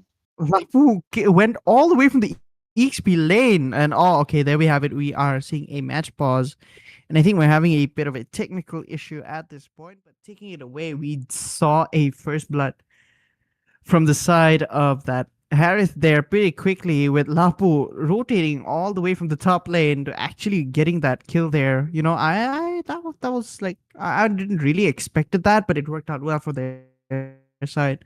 So let's see what they are going to be replying to that kill with. The reply is gonna be actually late, but I think with this kind of composition that Elusivity have brought onto the table, they kind of want to have it forced onto the early game because Madara onto the Hilda, it's already a kill pressure enough. But then they have the Angela with protection. They have the Harriet who's going to be winning out into the lane more so than the carry. And it's going to be Yeah. the Lapu Lapu we are talking about into the XP lane as well against the Yuzhong. It's kind of a 50-50. But the fact that Madara was actually there into the first 3 minutes of this game, a few seconds, not minutes, seconds, Yeah. where he was able to help and get the level 2 very early on, solving Yu Jong away is definitely going to be one thing that they actually have to focus on right now. So they use it to their full advantage, and now they're going to be having the level lead that they're looking for here again. But Sebastian, Godspeed onto the Akai is something I'm not really fond of though. But yeah, I mean, if you're talking about it, yeah, your mom here is doing his best. He's got the level 4 faster than Yuzhong mom, but like talking about it, Turtle here, Akai already has the advantage at this point. It seems like he might be able to get this. The Great Warrior has been popped up, but the Turtle has been stolen by Martus here and does not look good. I think they need to retreat at this point. YZ has to use that dragon form a little bit too early at that point there. Or rather, he was kind of late for that fight because, he didn't have the level 4 on time. But they were able to steal the turtle at the cost of, I think, their jungler. So that was a really, really difficult situation to have been made. But look at that, Madara. What was he thinking? I know you have the hard guard, but oh my goodness me. He still survived though. Yep. That's gonna be an invasion coming in from Elusivity Esports around Xenophobia. They cannot really do anything about it because this is about he's just kind of requiring to get that early game lead, and he doesn't really have that. And Madara is just trying to dive in again and get a damage done. Reinhardt. Reinhardt looks like he's gonna die over here. Martus is taken away by Hilda again. Really, really annoying at this point. You don't really want to feed her so much, but Godspeed looks like he might be going down here, and I think he's gonna be able to. But the shield that he has does not really work out for his side as Shion is able to get that. Crisis looks like he might be in trouble here. He does get the kill, but Carry might be able to deal a huge ton of damage here. But oh my goodness me, Crisis with Angela. makes a really wonderful play there. Double kill coming up. Shield from both, both the heroes provide shield for, either to one hero or to themselves. So that's a really, really good spot for their side. Martes, it looks like he's going to be in trouble here. Hilda once again takes him down, and this does not look good. She's a really, really good counter for Martes. So that they have picked out a really, really good roamer on their side, and the bit lane for someone to provide EXP, the shield and that healing with no, I would say not really much of a penalty or like a, sacrifice on their side, but looks like he might be in trouble here. Kadita showing a huge amount of damage on their side. The burst comes in pretty quickly as well. But this does not look good. Look at Kadita there. I think she's going to be in trouble as she's going to be taken down here. And she does. Akai is able to get that kill there. And Hilda, oh my goodness me, the damage on their side. But Martis is able to save, but no. Martis actually pulls himself with a mortal coil there. And gets their Johnson killed off. What is happening? There's gonna be a lot of invasion happening again. Madara with that seal is gonna be getting another Yomom. Picking out a kill on Reina. That's gonna be the third time you fall down in a minute onto the game, and this is definitely not the best case scenario for them as well. But onto the bot lane as well, it's gonna be a focus onto this turret right now. Madara looking so confident with that. It's gonna be the Johnson with the throttle, trying to get something with the car crash, but he will not be able to find anything at this point because, believe it or not, when Johnson is really not ahead into the game, he kind of becomes a sore thumb for the team. It cannot really do anything to you. He just driving around, keep on the region as well. But yeah, when he gets, hit upon by the enemies, it's really not worth it.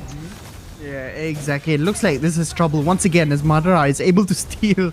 I think he, is able to almost steal that kill from their side as well. Looks like he's going to be able to run away again. The sprint working out, Flicker working out truly exceptionally well on their side. I really expected a sprint, but the Flicker is working out well in order to kind of kill secure, not kill steal, guys. Yeah. He's doing well. 303 as well. Sheesh. Oh, look at Akai! Oh my gosh!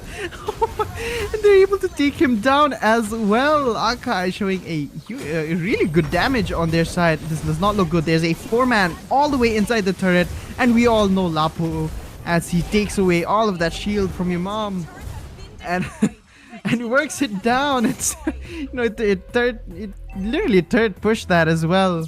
It did not lose any single HP with the help of Shenzhou here. Oh my gosh. Debbie. It's a domination. We cannot even sugarcoat it anymore. And because of the picks coming through from the side of Arcanophobia, because they are looking for a literal rank game. This is not something you want to against elusivity, man. You wanna focus on them. You wanna focus on what kind of heroes that they will be able to play. Try to get something out of this counter. But now they're playing the Johnson and Kadita combination together. Kadita actually good, but the Johnson with it, nah, man. You cannot really do that. Exactly.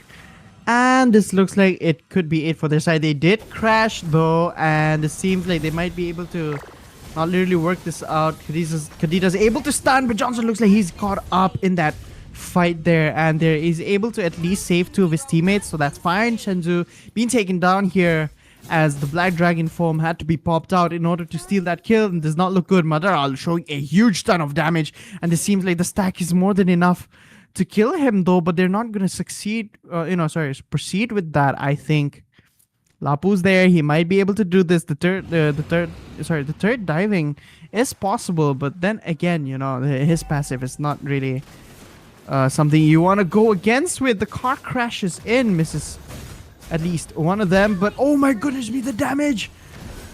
Oh my gosh, Lapu, crazy! What? And my... what the heck is happening in the top lane? Did you see that, Debbie? And it looks like it's still going on as well. Madara looks like he's trying to zone out that Kadita as much as well. They need to push this on in order to win this. And oh my goodness me, Debbie, did you see the damage and the lifesteal coming up from Lapu at that point there?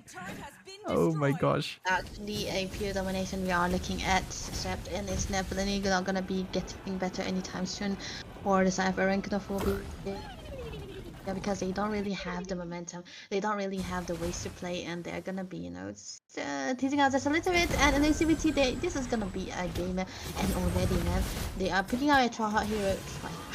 They are picking out heroes that are definitely gonna be good to go dive and get that heal, get that damages as well. And even Godspeed is on the Akai, man.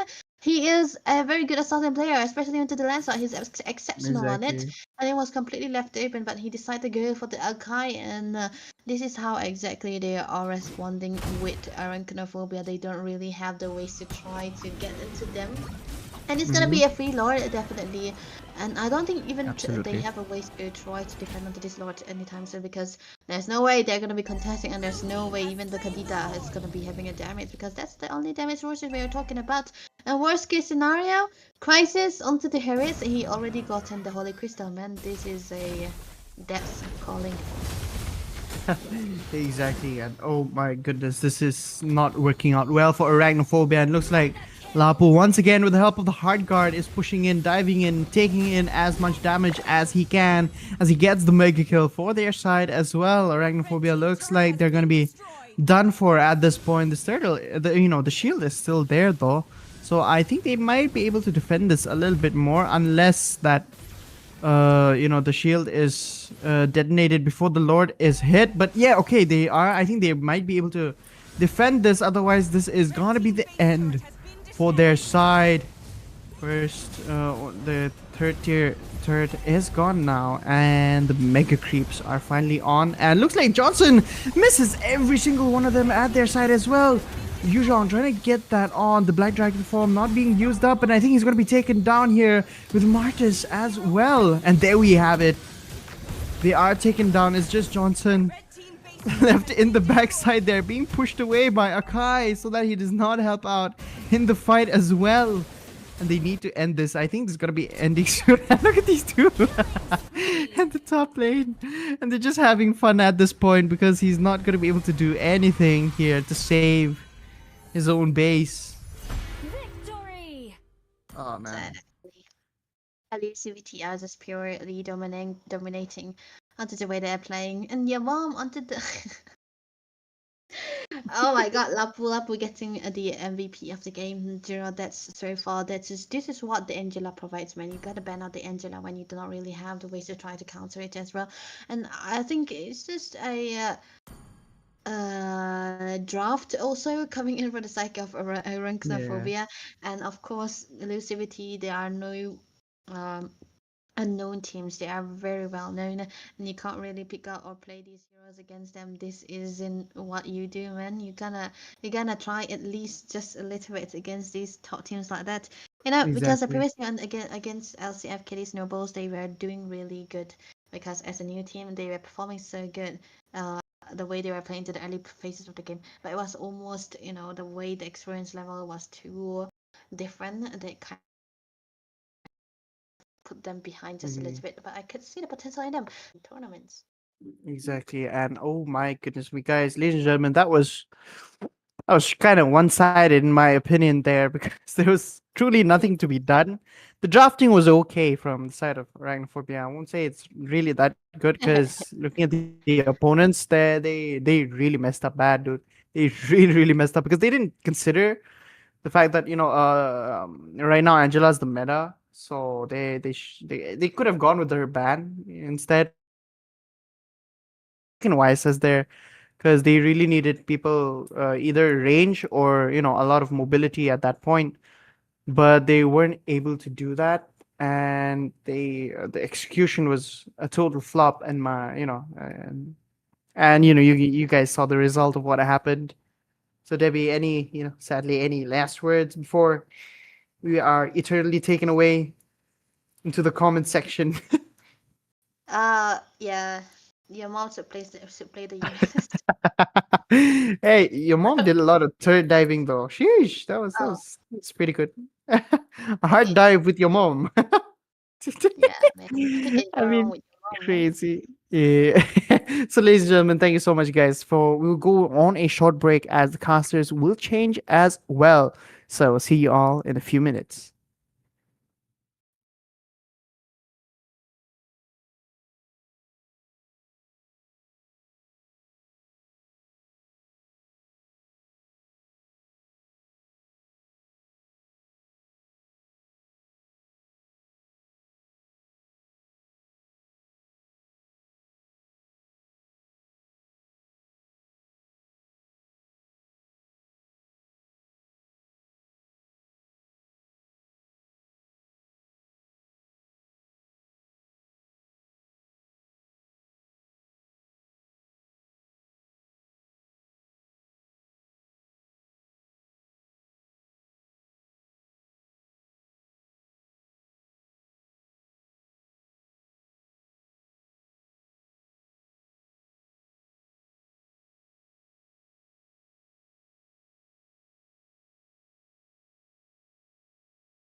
and shouldn't fly to home. But if you wanna travel, then go alone. Yeah, what's the point in us if I never know? Yeah, if you're gonna leave, I'ma let you go.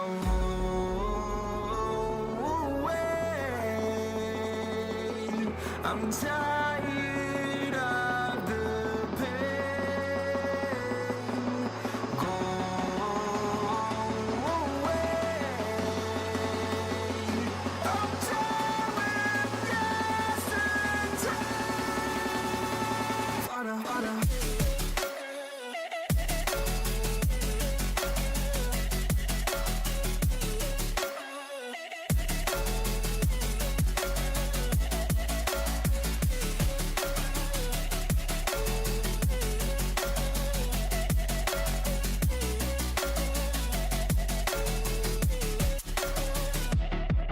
I fell where my demons dwell. My own little nightmare, I call it hell. Oh well, it's time to get back up, climbing and climbing. I'm done with this ride, is what I tell myself, so I could feel something else. Yeah, I guess I had my bad days, but it doesn't mean I lost myself. Darling, where were you when my heart was on the ground? I thought time would prove that you would stick around. I guess time stands still, a king without his crown. Now I'm breaking and you're faking, girl. You never made a sound.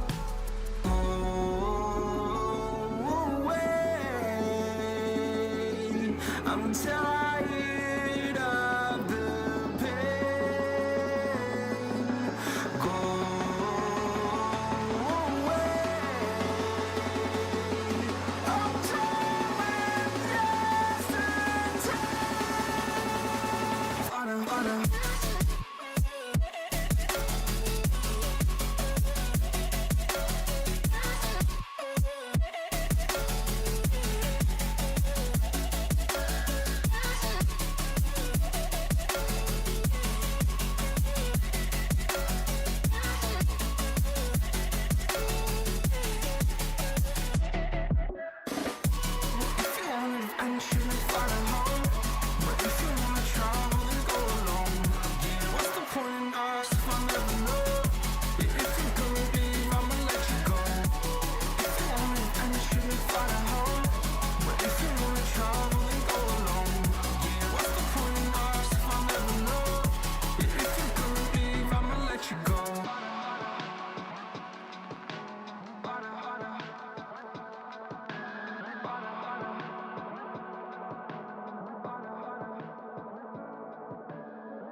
cocktail. I'm on to you. Used to pay on my mind like standing on rainbows, playing it cool. I haven't felt this in ages, and I've no more patience. So won't you please stay a bit longer? You're making me stronger, making me stronger. Stay a bit longer. You're making me stronger,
emerges from beneath the sand.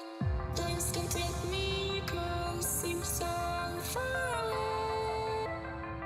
Across this universe, she lives another day. I know the reason she stays. I know the reason she's so far away. I know the reason she stays. I know the reason she's so far away.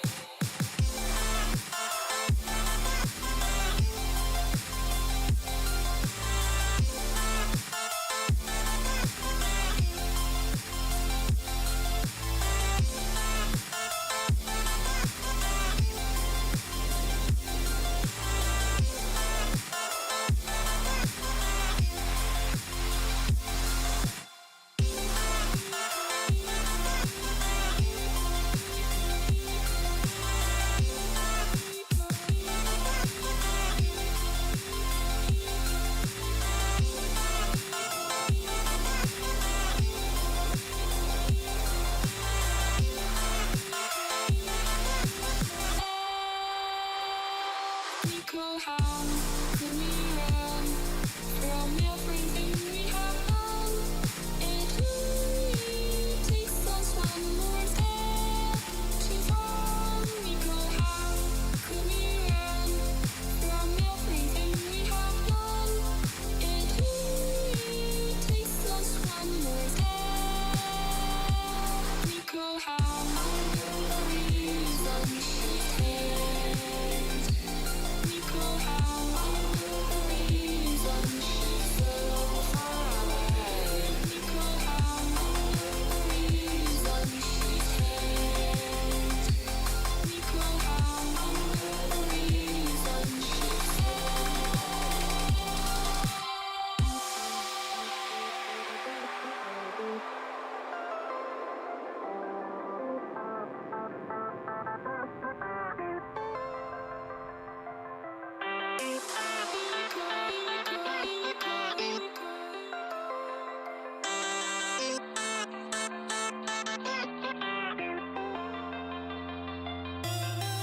I know the reason she stays. I know the reason she's so far away. I know the reason she stays.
I know the reason she's so far away. She's so far away.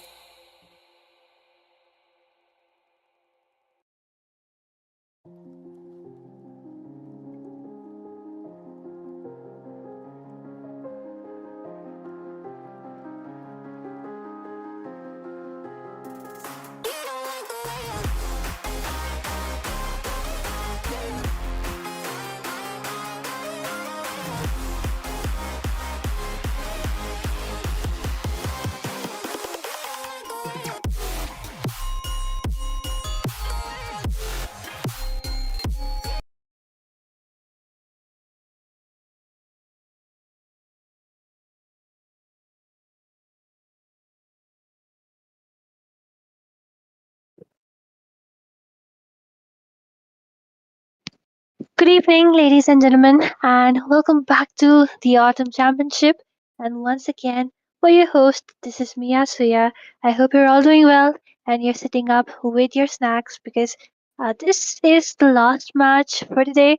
The teams which were actually supposed to play around the 9:50 mark, they had some issues, so their matches won't be happening, and we will straight away be jumping to the last match for today, which is the one happening at 10:30. And yes, today it is me, Asuya, and I'm joined in by Justin. So say hello, Justin. Hello, ladies and gentlemen.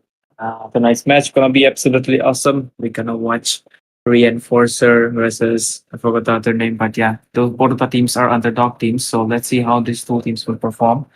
And I hope the deserving one will get the victory. But right now, it seems like we are going to the draft phase already, and I guess that's the draft of the old match, the previous match, I believe, and I hope it will be refreshed really, really soon. So don't get confused, guys. It's the team names I've already mentioned. It's Enforcer. Not sure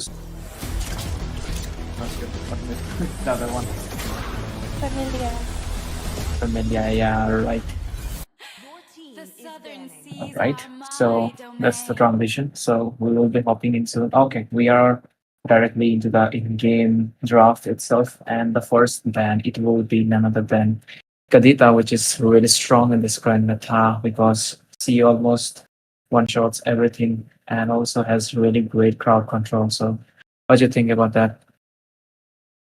Well, definitely one of those ban-worthy mages. The potential right from level 4 in the early is pretty good because, of course, she can burst down anything and everything, whatever she locks down onto. But I would say, I mean, of course, she is a good ban away, but right now I would say the more important bans, since it will be like only 6 bans available in the first phase. So maybe picking off that Angela as well as the Grok or YSS can actually help more because I would say even if you ban out the Karita, there are always better mages, not better, but at least good mages like Farsa who can provide an equal amount of burst, and there is also the Zushin, who is really OP when it comes to the early game. And if you're picking up a jungler who needs some snowball, I would say she's one of the best mages to complement it with. And of course, there's always the Kimi for the mid lane. So yeah, a lot of contenders in the mid lane, Justin. Yeah, totally, man. What's situational? Like the Juxian is really good against those youth lady junglers and also those fun tanky frontliners. But right now, a Fanny ban as well as a Moscow ban coming in from Team Reinforcers. And Familia is planning to ban out the Angela after the buff. She has really low cooldown on the ultimate. So definitely a really worthy ban, I would say. Also, the Bakshia is really much used in pro tournaments and all. So that's a really reasonable ban. But I like to say Alucard is pretty strong as well in this current meta. I mean, he's just destroyed. I mean, with the sustain build is like too strong. Even under the CC, he can sustain a lot of damage. And if there is a like a healer or something like that, he's like invincible. But right now, also the Lancelot S tier hero as well as YSS double S tier heroes are still there. But yeah, that's what Team Reinforcers have planned to go with. And yeah, let's see what the response will be. Phobius is still open. Could have been a good option, but still CC is open. How they should draft here, so yeah. Well, I would say definitely good draft, but I am really questioning the Moscow ban there because you could have banned away better options. Like CC is still open. You can go for the CC. Of course, YSS is open. Kushan being the mid laner, I would say he is great, but then again, he's situational. Because if you really need, like I said before, if you need something who really needs some snowball, like YSS, will be gradually farming. And the faster he farms, the more gold he gets, better. And Zushin, one of those mages who can actually help him out of that.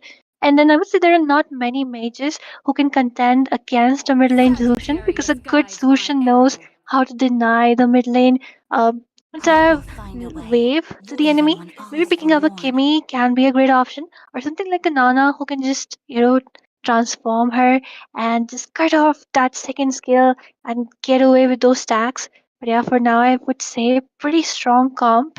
Now they just need to figure out that how they need to, spin that entire comp around YSS so that he can farm fast, he gets the space, and he gets the goal he really needs. Yeah, definitely. Since Kadita is gone, they Lancelot have to be really focused on taking out this this YSS, or he's the lone destructor, I would say, because he has a lot of damage right now and has a really great AoE skill as well. So if there is a good user, he will be really hard to deal with. But let's see what will be the draft. I'm not sure what will be the other picks will be. So after the Lancelot, and I did saw a YSS and a Juxian pick. So the Juxian pick can deny few of the front tanky frontliners like the high lows and all, because it can drag it inside the turret, or they can actually counter engage pretty well with the Juxian. So uh, let's see what it will be. I'm not sure as well, but definitely Moscow ban is there. So what it could be, a 1-1 ban already we have seen from the side of Team Familia, and but still Irithel is open. Those are the potential goal laners in this current meta, I would say, because she is getting banned in most of the ranked matches, at least, if not tournament. But yeah, so those heroes are really strong, as well as Granger. So they both the teams might want to get one of those. Well, definitely they will be going in for the Erythel because, of course, one of the great marksmen out there because Bon is banned away. Although Obsidia is still open, I would say they might go in for a Granger or even a Harriet, but Erythel is one of those marksmen who's really strong against most of the laners. But right now, Kalia being picked up, and I would say that's a great option here because when there is a high mobility assassin, just like a Lancelot, you really need something who can up, pick give that pick off kind of comp. A Joe, Franco, Kaja, it all works, and Kalia also works. But then one of the major drawbacks from the Kalia is that the enemy, especially the mage and the marksman, they will definitely be locking down onto that purify. And even though Kalia can heal, has a good rotation, but one purify can destroy it all. So maybe just wait for the baits so that the purify is being baited away, or either just wait for the Lancelot. And I would say in the heat of the moment, that's not something which a Kalia actually does. But right now, just look at the solid picks coming from the side of Vexana though. I would say she's pretty good when it comes to lane clearing, and there will be fast rotations, but I'm really Yeah. not sure that how it will be working up against the Zushin. Yeah, Harith as well as the Hilda were pretty set up for them. Hmm. I mean, yeah. And you're talking about Irithel, they have confirmed that hero into their side. And I believe Herod is a response to that. Okay, I can see two Herods. I guess Team Family have picked up the Herod, if I'm not wrong, because Reinforcement, I believe, have already picked up the Irithel. So, and also they have banned out a lot of marksmen, and even the Beatrice is on the list. So Hilda have they have definitely that invade potential, and I believe the map buffs that we usually see in the rank games is not applicable in the tournaments lobby. So those Hilda will not get that extra grass advantage buffs in this one. So, but still, Hilda is a really strong roamer. Can get a lot of vision for the teams and also for the Vexana to roam around freely. Kalia is there to being a really nice pickoff. Maybe that will force out a purifier from the Vexana here. But also, if the vision is correct, she doesn't really need that, I believe. But the response to the Irithel, I hope this is quite questionable if the Harith can win against this Irithel one-on-one situations. But definitely, even the gold laners have might be forced to pick that purifier just because of the Kalia here. So talking about the frontliners, they have the frontliner, they have some sustain. Okay, is that a Minsitar against a Harith? Okay, that could be. But still, what would be the answer? And at Esmeralda, it is as a response. What do you feel about that? Well, I would say Esmeralda is one of the top tier EXP laners right now because explainers are just top tier, I would say. So yeah, she can sustain quite a lot, especially towards the late game. She soaks so much damage, and I would say Vixana might be facing some issues there. Even against the Mincetar, if she is on that vengeance, she will be able to sustain with the blade armor. But then again, I would really like to talk about the Grok here. He's personally one of my favorite roamers, and I really thought that he was banned away, but apparently he wasn't, and he has been picked up. So Team Familia really need to be careful right now. Even though Vices does have that immune, but the rest of the team, they really need to, time their blinks right. Lucian's ultimate or the Harrods dashes away because the area COC, the area crowd control Grok provides, I would say it's insane. Yeah, definitely. The Rock is pretty strong in this meta for sure.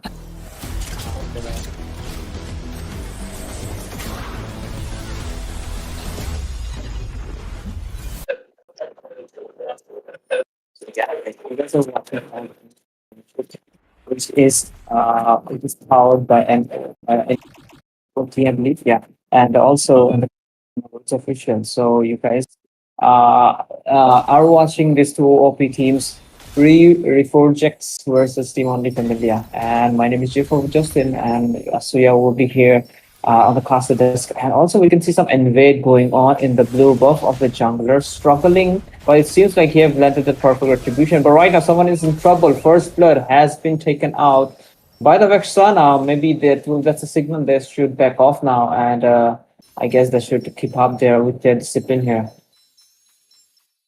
Well, that was way too invasive, but yeah, then again, I would say since there is the buff onto the roamers, so roamers are actually being really proactive. And when there is an assassin jungler, you might really want to take that opportunity. Meanwhile, just look at Rex already shutting away that Esmeralda, trying to hook her up, but Kolia goes in once again. The flicker being forced away from the Vexana, and with this, the wall coming up, still competing for the lethal grabbed up by the Lancelot. And with this, another flicker forced away. Ascalia needs to back off for now. But the way the Zushin is just threatening Lovexana, she really needs to back off. Croc is there for the help, and she will be safe for now.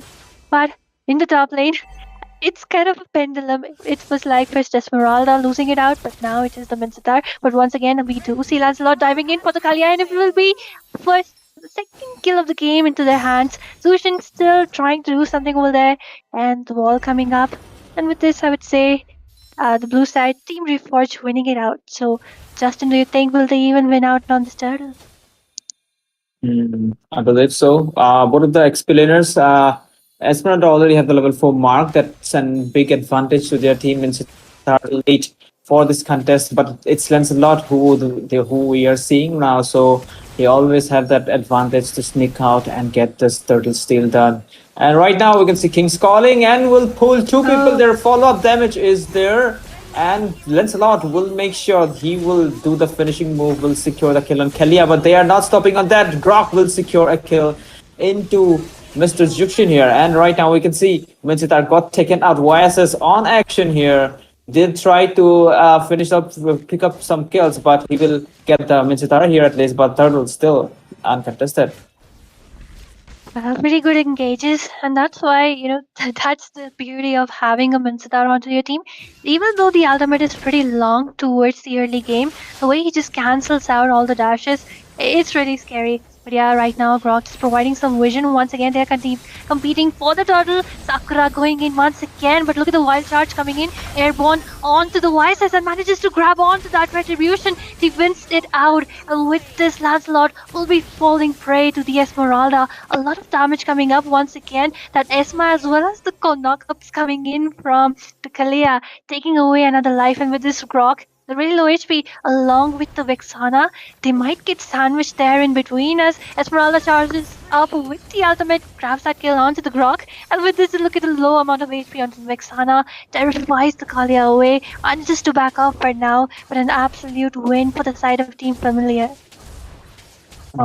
Totally, man. That was a really nice clapback coming from their side, but I guess if they want to keep up the lead, they have to keep the discipline here. But okay, it seems like they have secured the crab successfully. Okay, looking at the goal lane, it seems like Lancelot has planned to give their marksmen some lead compared to this Harriet here. And also the front line is not, Kalia is not into be there. So it's a bad moment if they engage here, but still it seems like some poking damage are going on between them. They do not have the initiation, so Lancelot will not have decided not to commit in there.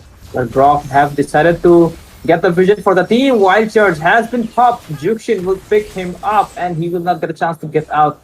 That's the beauty of Jukshin. The front lines does suffer whenever they doesn't realize the range. But right now we can see YS is hitting the perfect retribution, not letting the blue going in the hands of the Lancelot. So that will give some advantage during the team fights for sure.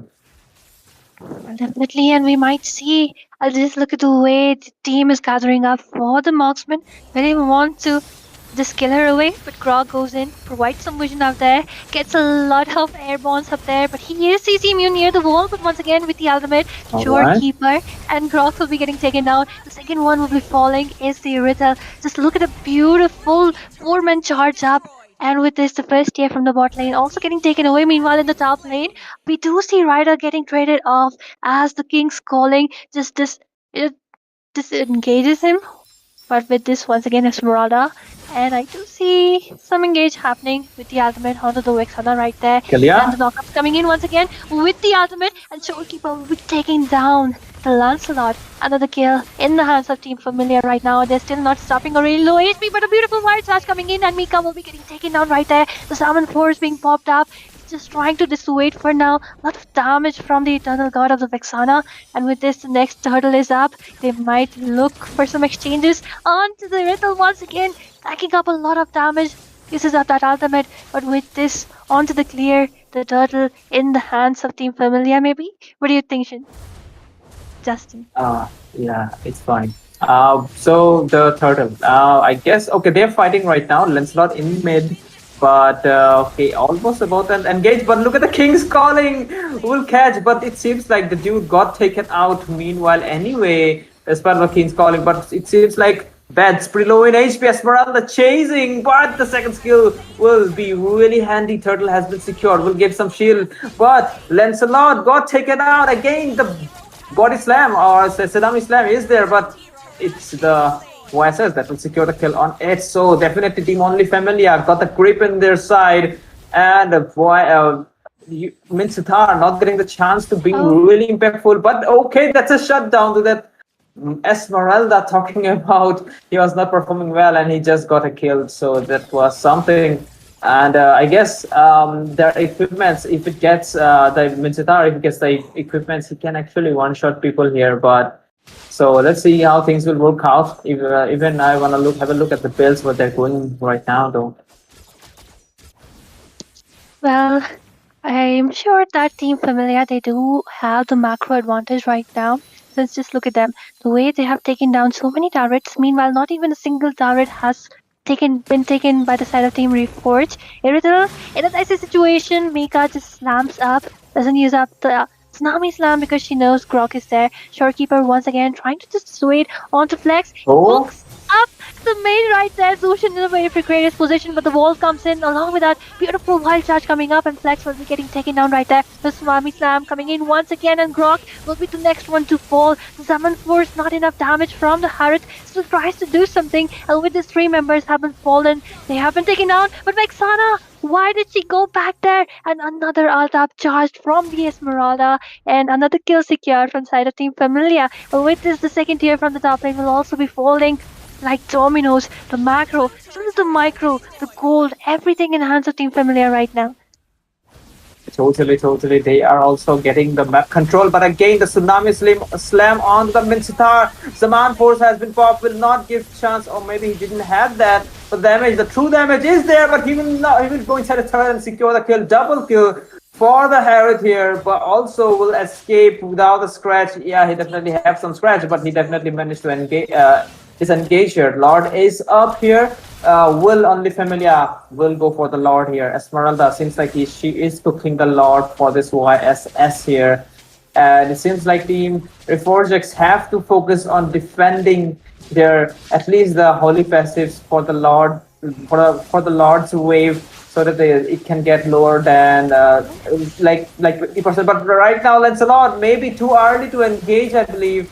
And right now he is surrounded by these people, showkeeper chasing the dude. Okay, but right now the Lord pretty low in HP. Okay, Lancelot got taken out by Jukshin there. Okay, showkeeper pretty angry and got the kill there. That was something.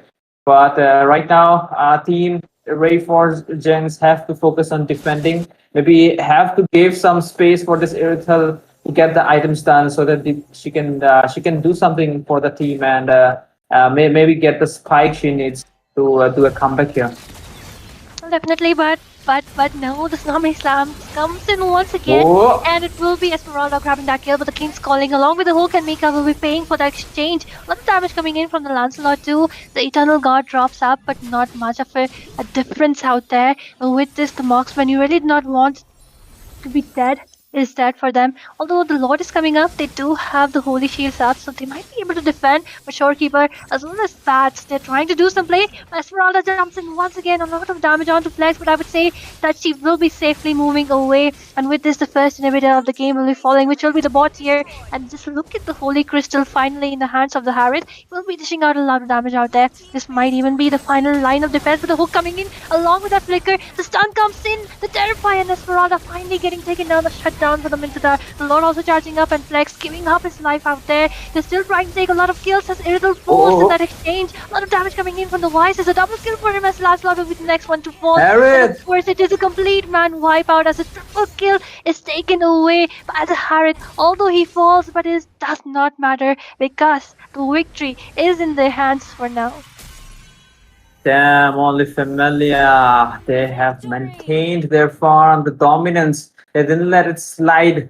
Even for once, the discipline was there every single second. Just the one time they got the lead, they didn't let it slide. Harrod with crazy finishing in the last phase of the moments. Triple kill has been secured. The damage, the true damage was unbearable even for the Grok with the Athena because it was true damage, which is super unbearable, especially when the opponent has the lead, has the goal advantage over you. So that's the benefit they got. Shorekeeper did magnificently good as a utility mage against the Grok here, but definitely the youth didn't got the chance to shine from her side as well because the items was almost about to complete. Maybe she was waiting for that Berserker Fury, I believe, for the burst damage, or maybe a penetration item, just because she was lacking damage a lot. And looking at the damage skill, Infectionals really did something from their side. Looks like it though. And also Esmeralda being super aggressive and also dealt pretty much high damage. Also take a lot of damage. So Esmeralda, you can say by the stats how strong of an XP laner she is right now. Well, definitely she is. I would say, in the beginning when the side they were kind of struggling, but then I would say it was the combo between the Kalia as well as the Esmeralda who kind of saved up them. They gave the farm to the YSS, and once the YSS is farmed up, that's something you really do not want. That too against that Lancelot, because if you did see the way he was denied all the buffs starting from the mid game. He didn't get that blue, and of course, even though the wild charges and the King's calling were on point, I would say picking up a Vexana, that's not. I mean, against such a lineup, maybe they could have gone in for something else. But Vexana is only good for the early. Although I mean, very situational. I would say a different mage could have worked out better for them. But yeah, nevertheless, pretty good performance from both the sides. I would say there was kind of a rotation gap coming in. Side of the red team, Team Familia, they rotated well and they knew whom to target down. They knew they need to lock down onto the marksman. And yeah, they did it. So yeah, pretty well thought of, pretty good synergy from the side.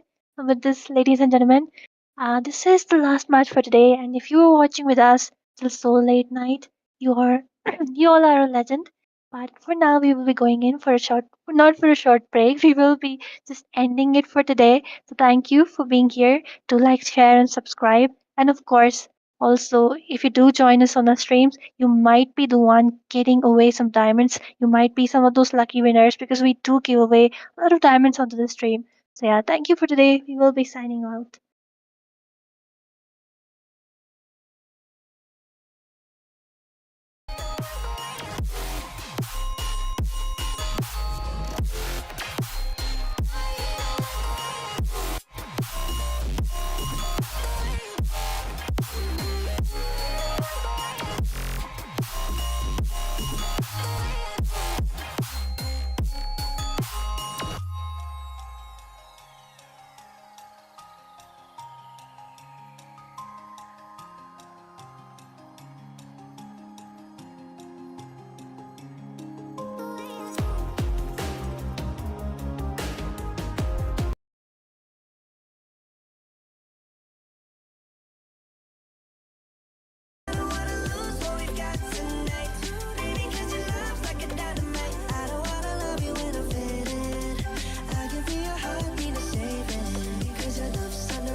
Bikin Mansuya.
Bikin Mansuya.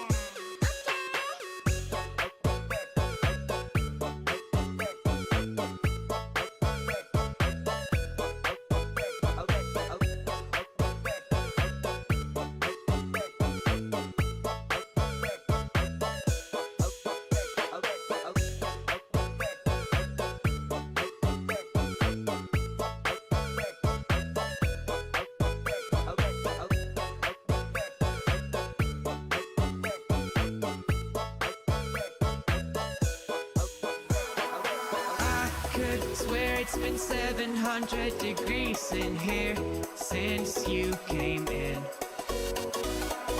I could swear that this room has been running out of air, and now it's starting to spin. You make me feel kinda bad, kinda good, kinda everything, yet it doesn't feel like it should. You make me feel kinda wrong, kinda right, kinda anything, and I would change it if I could.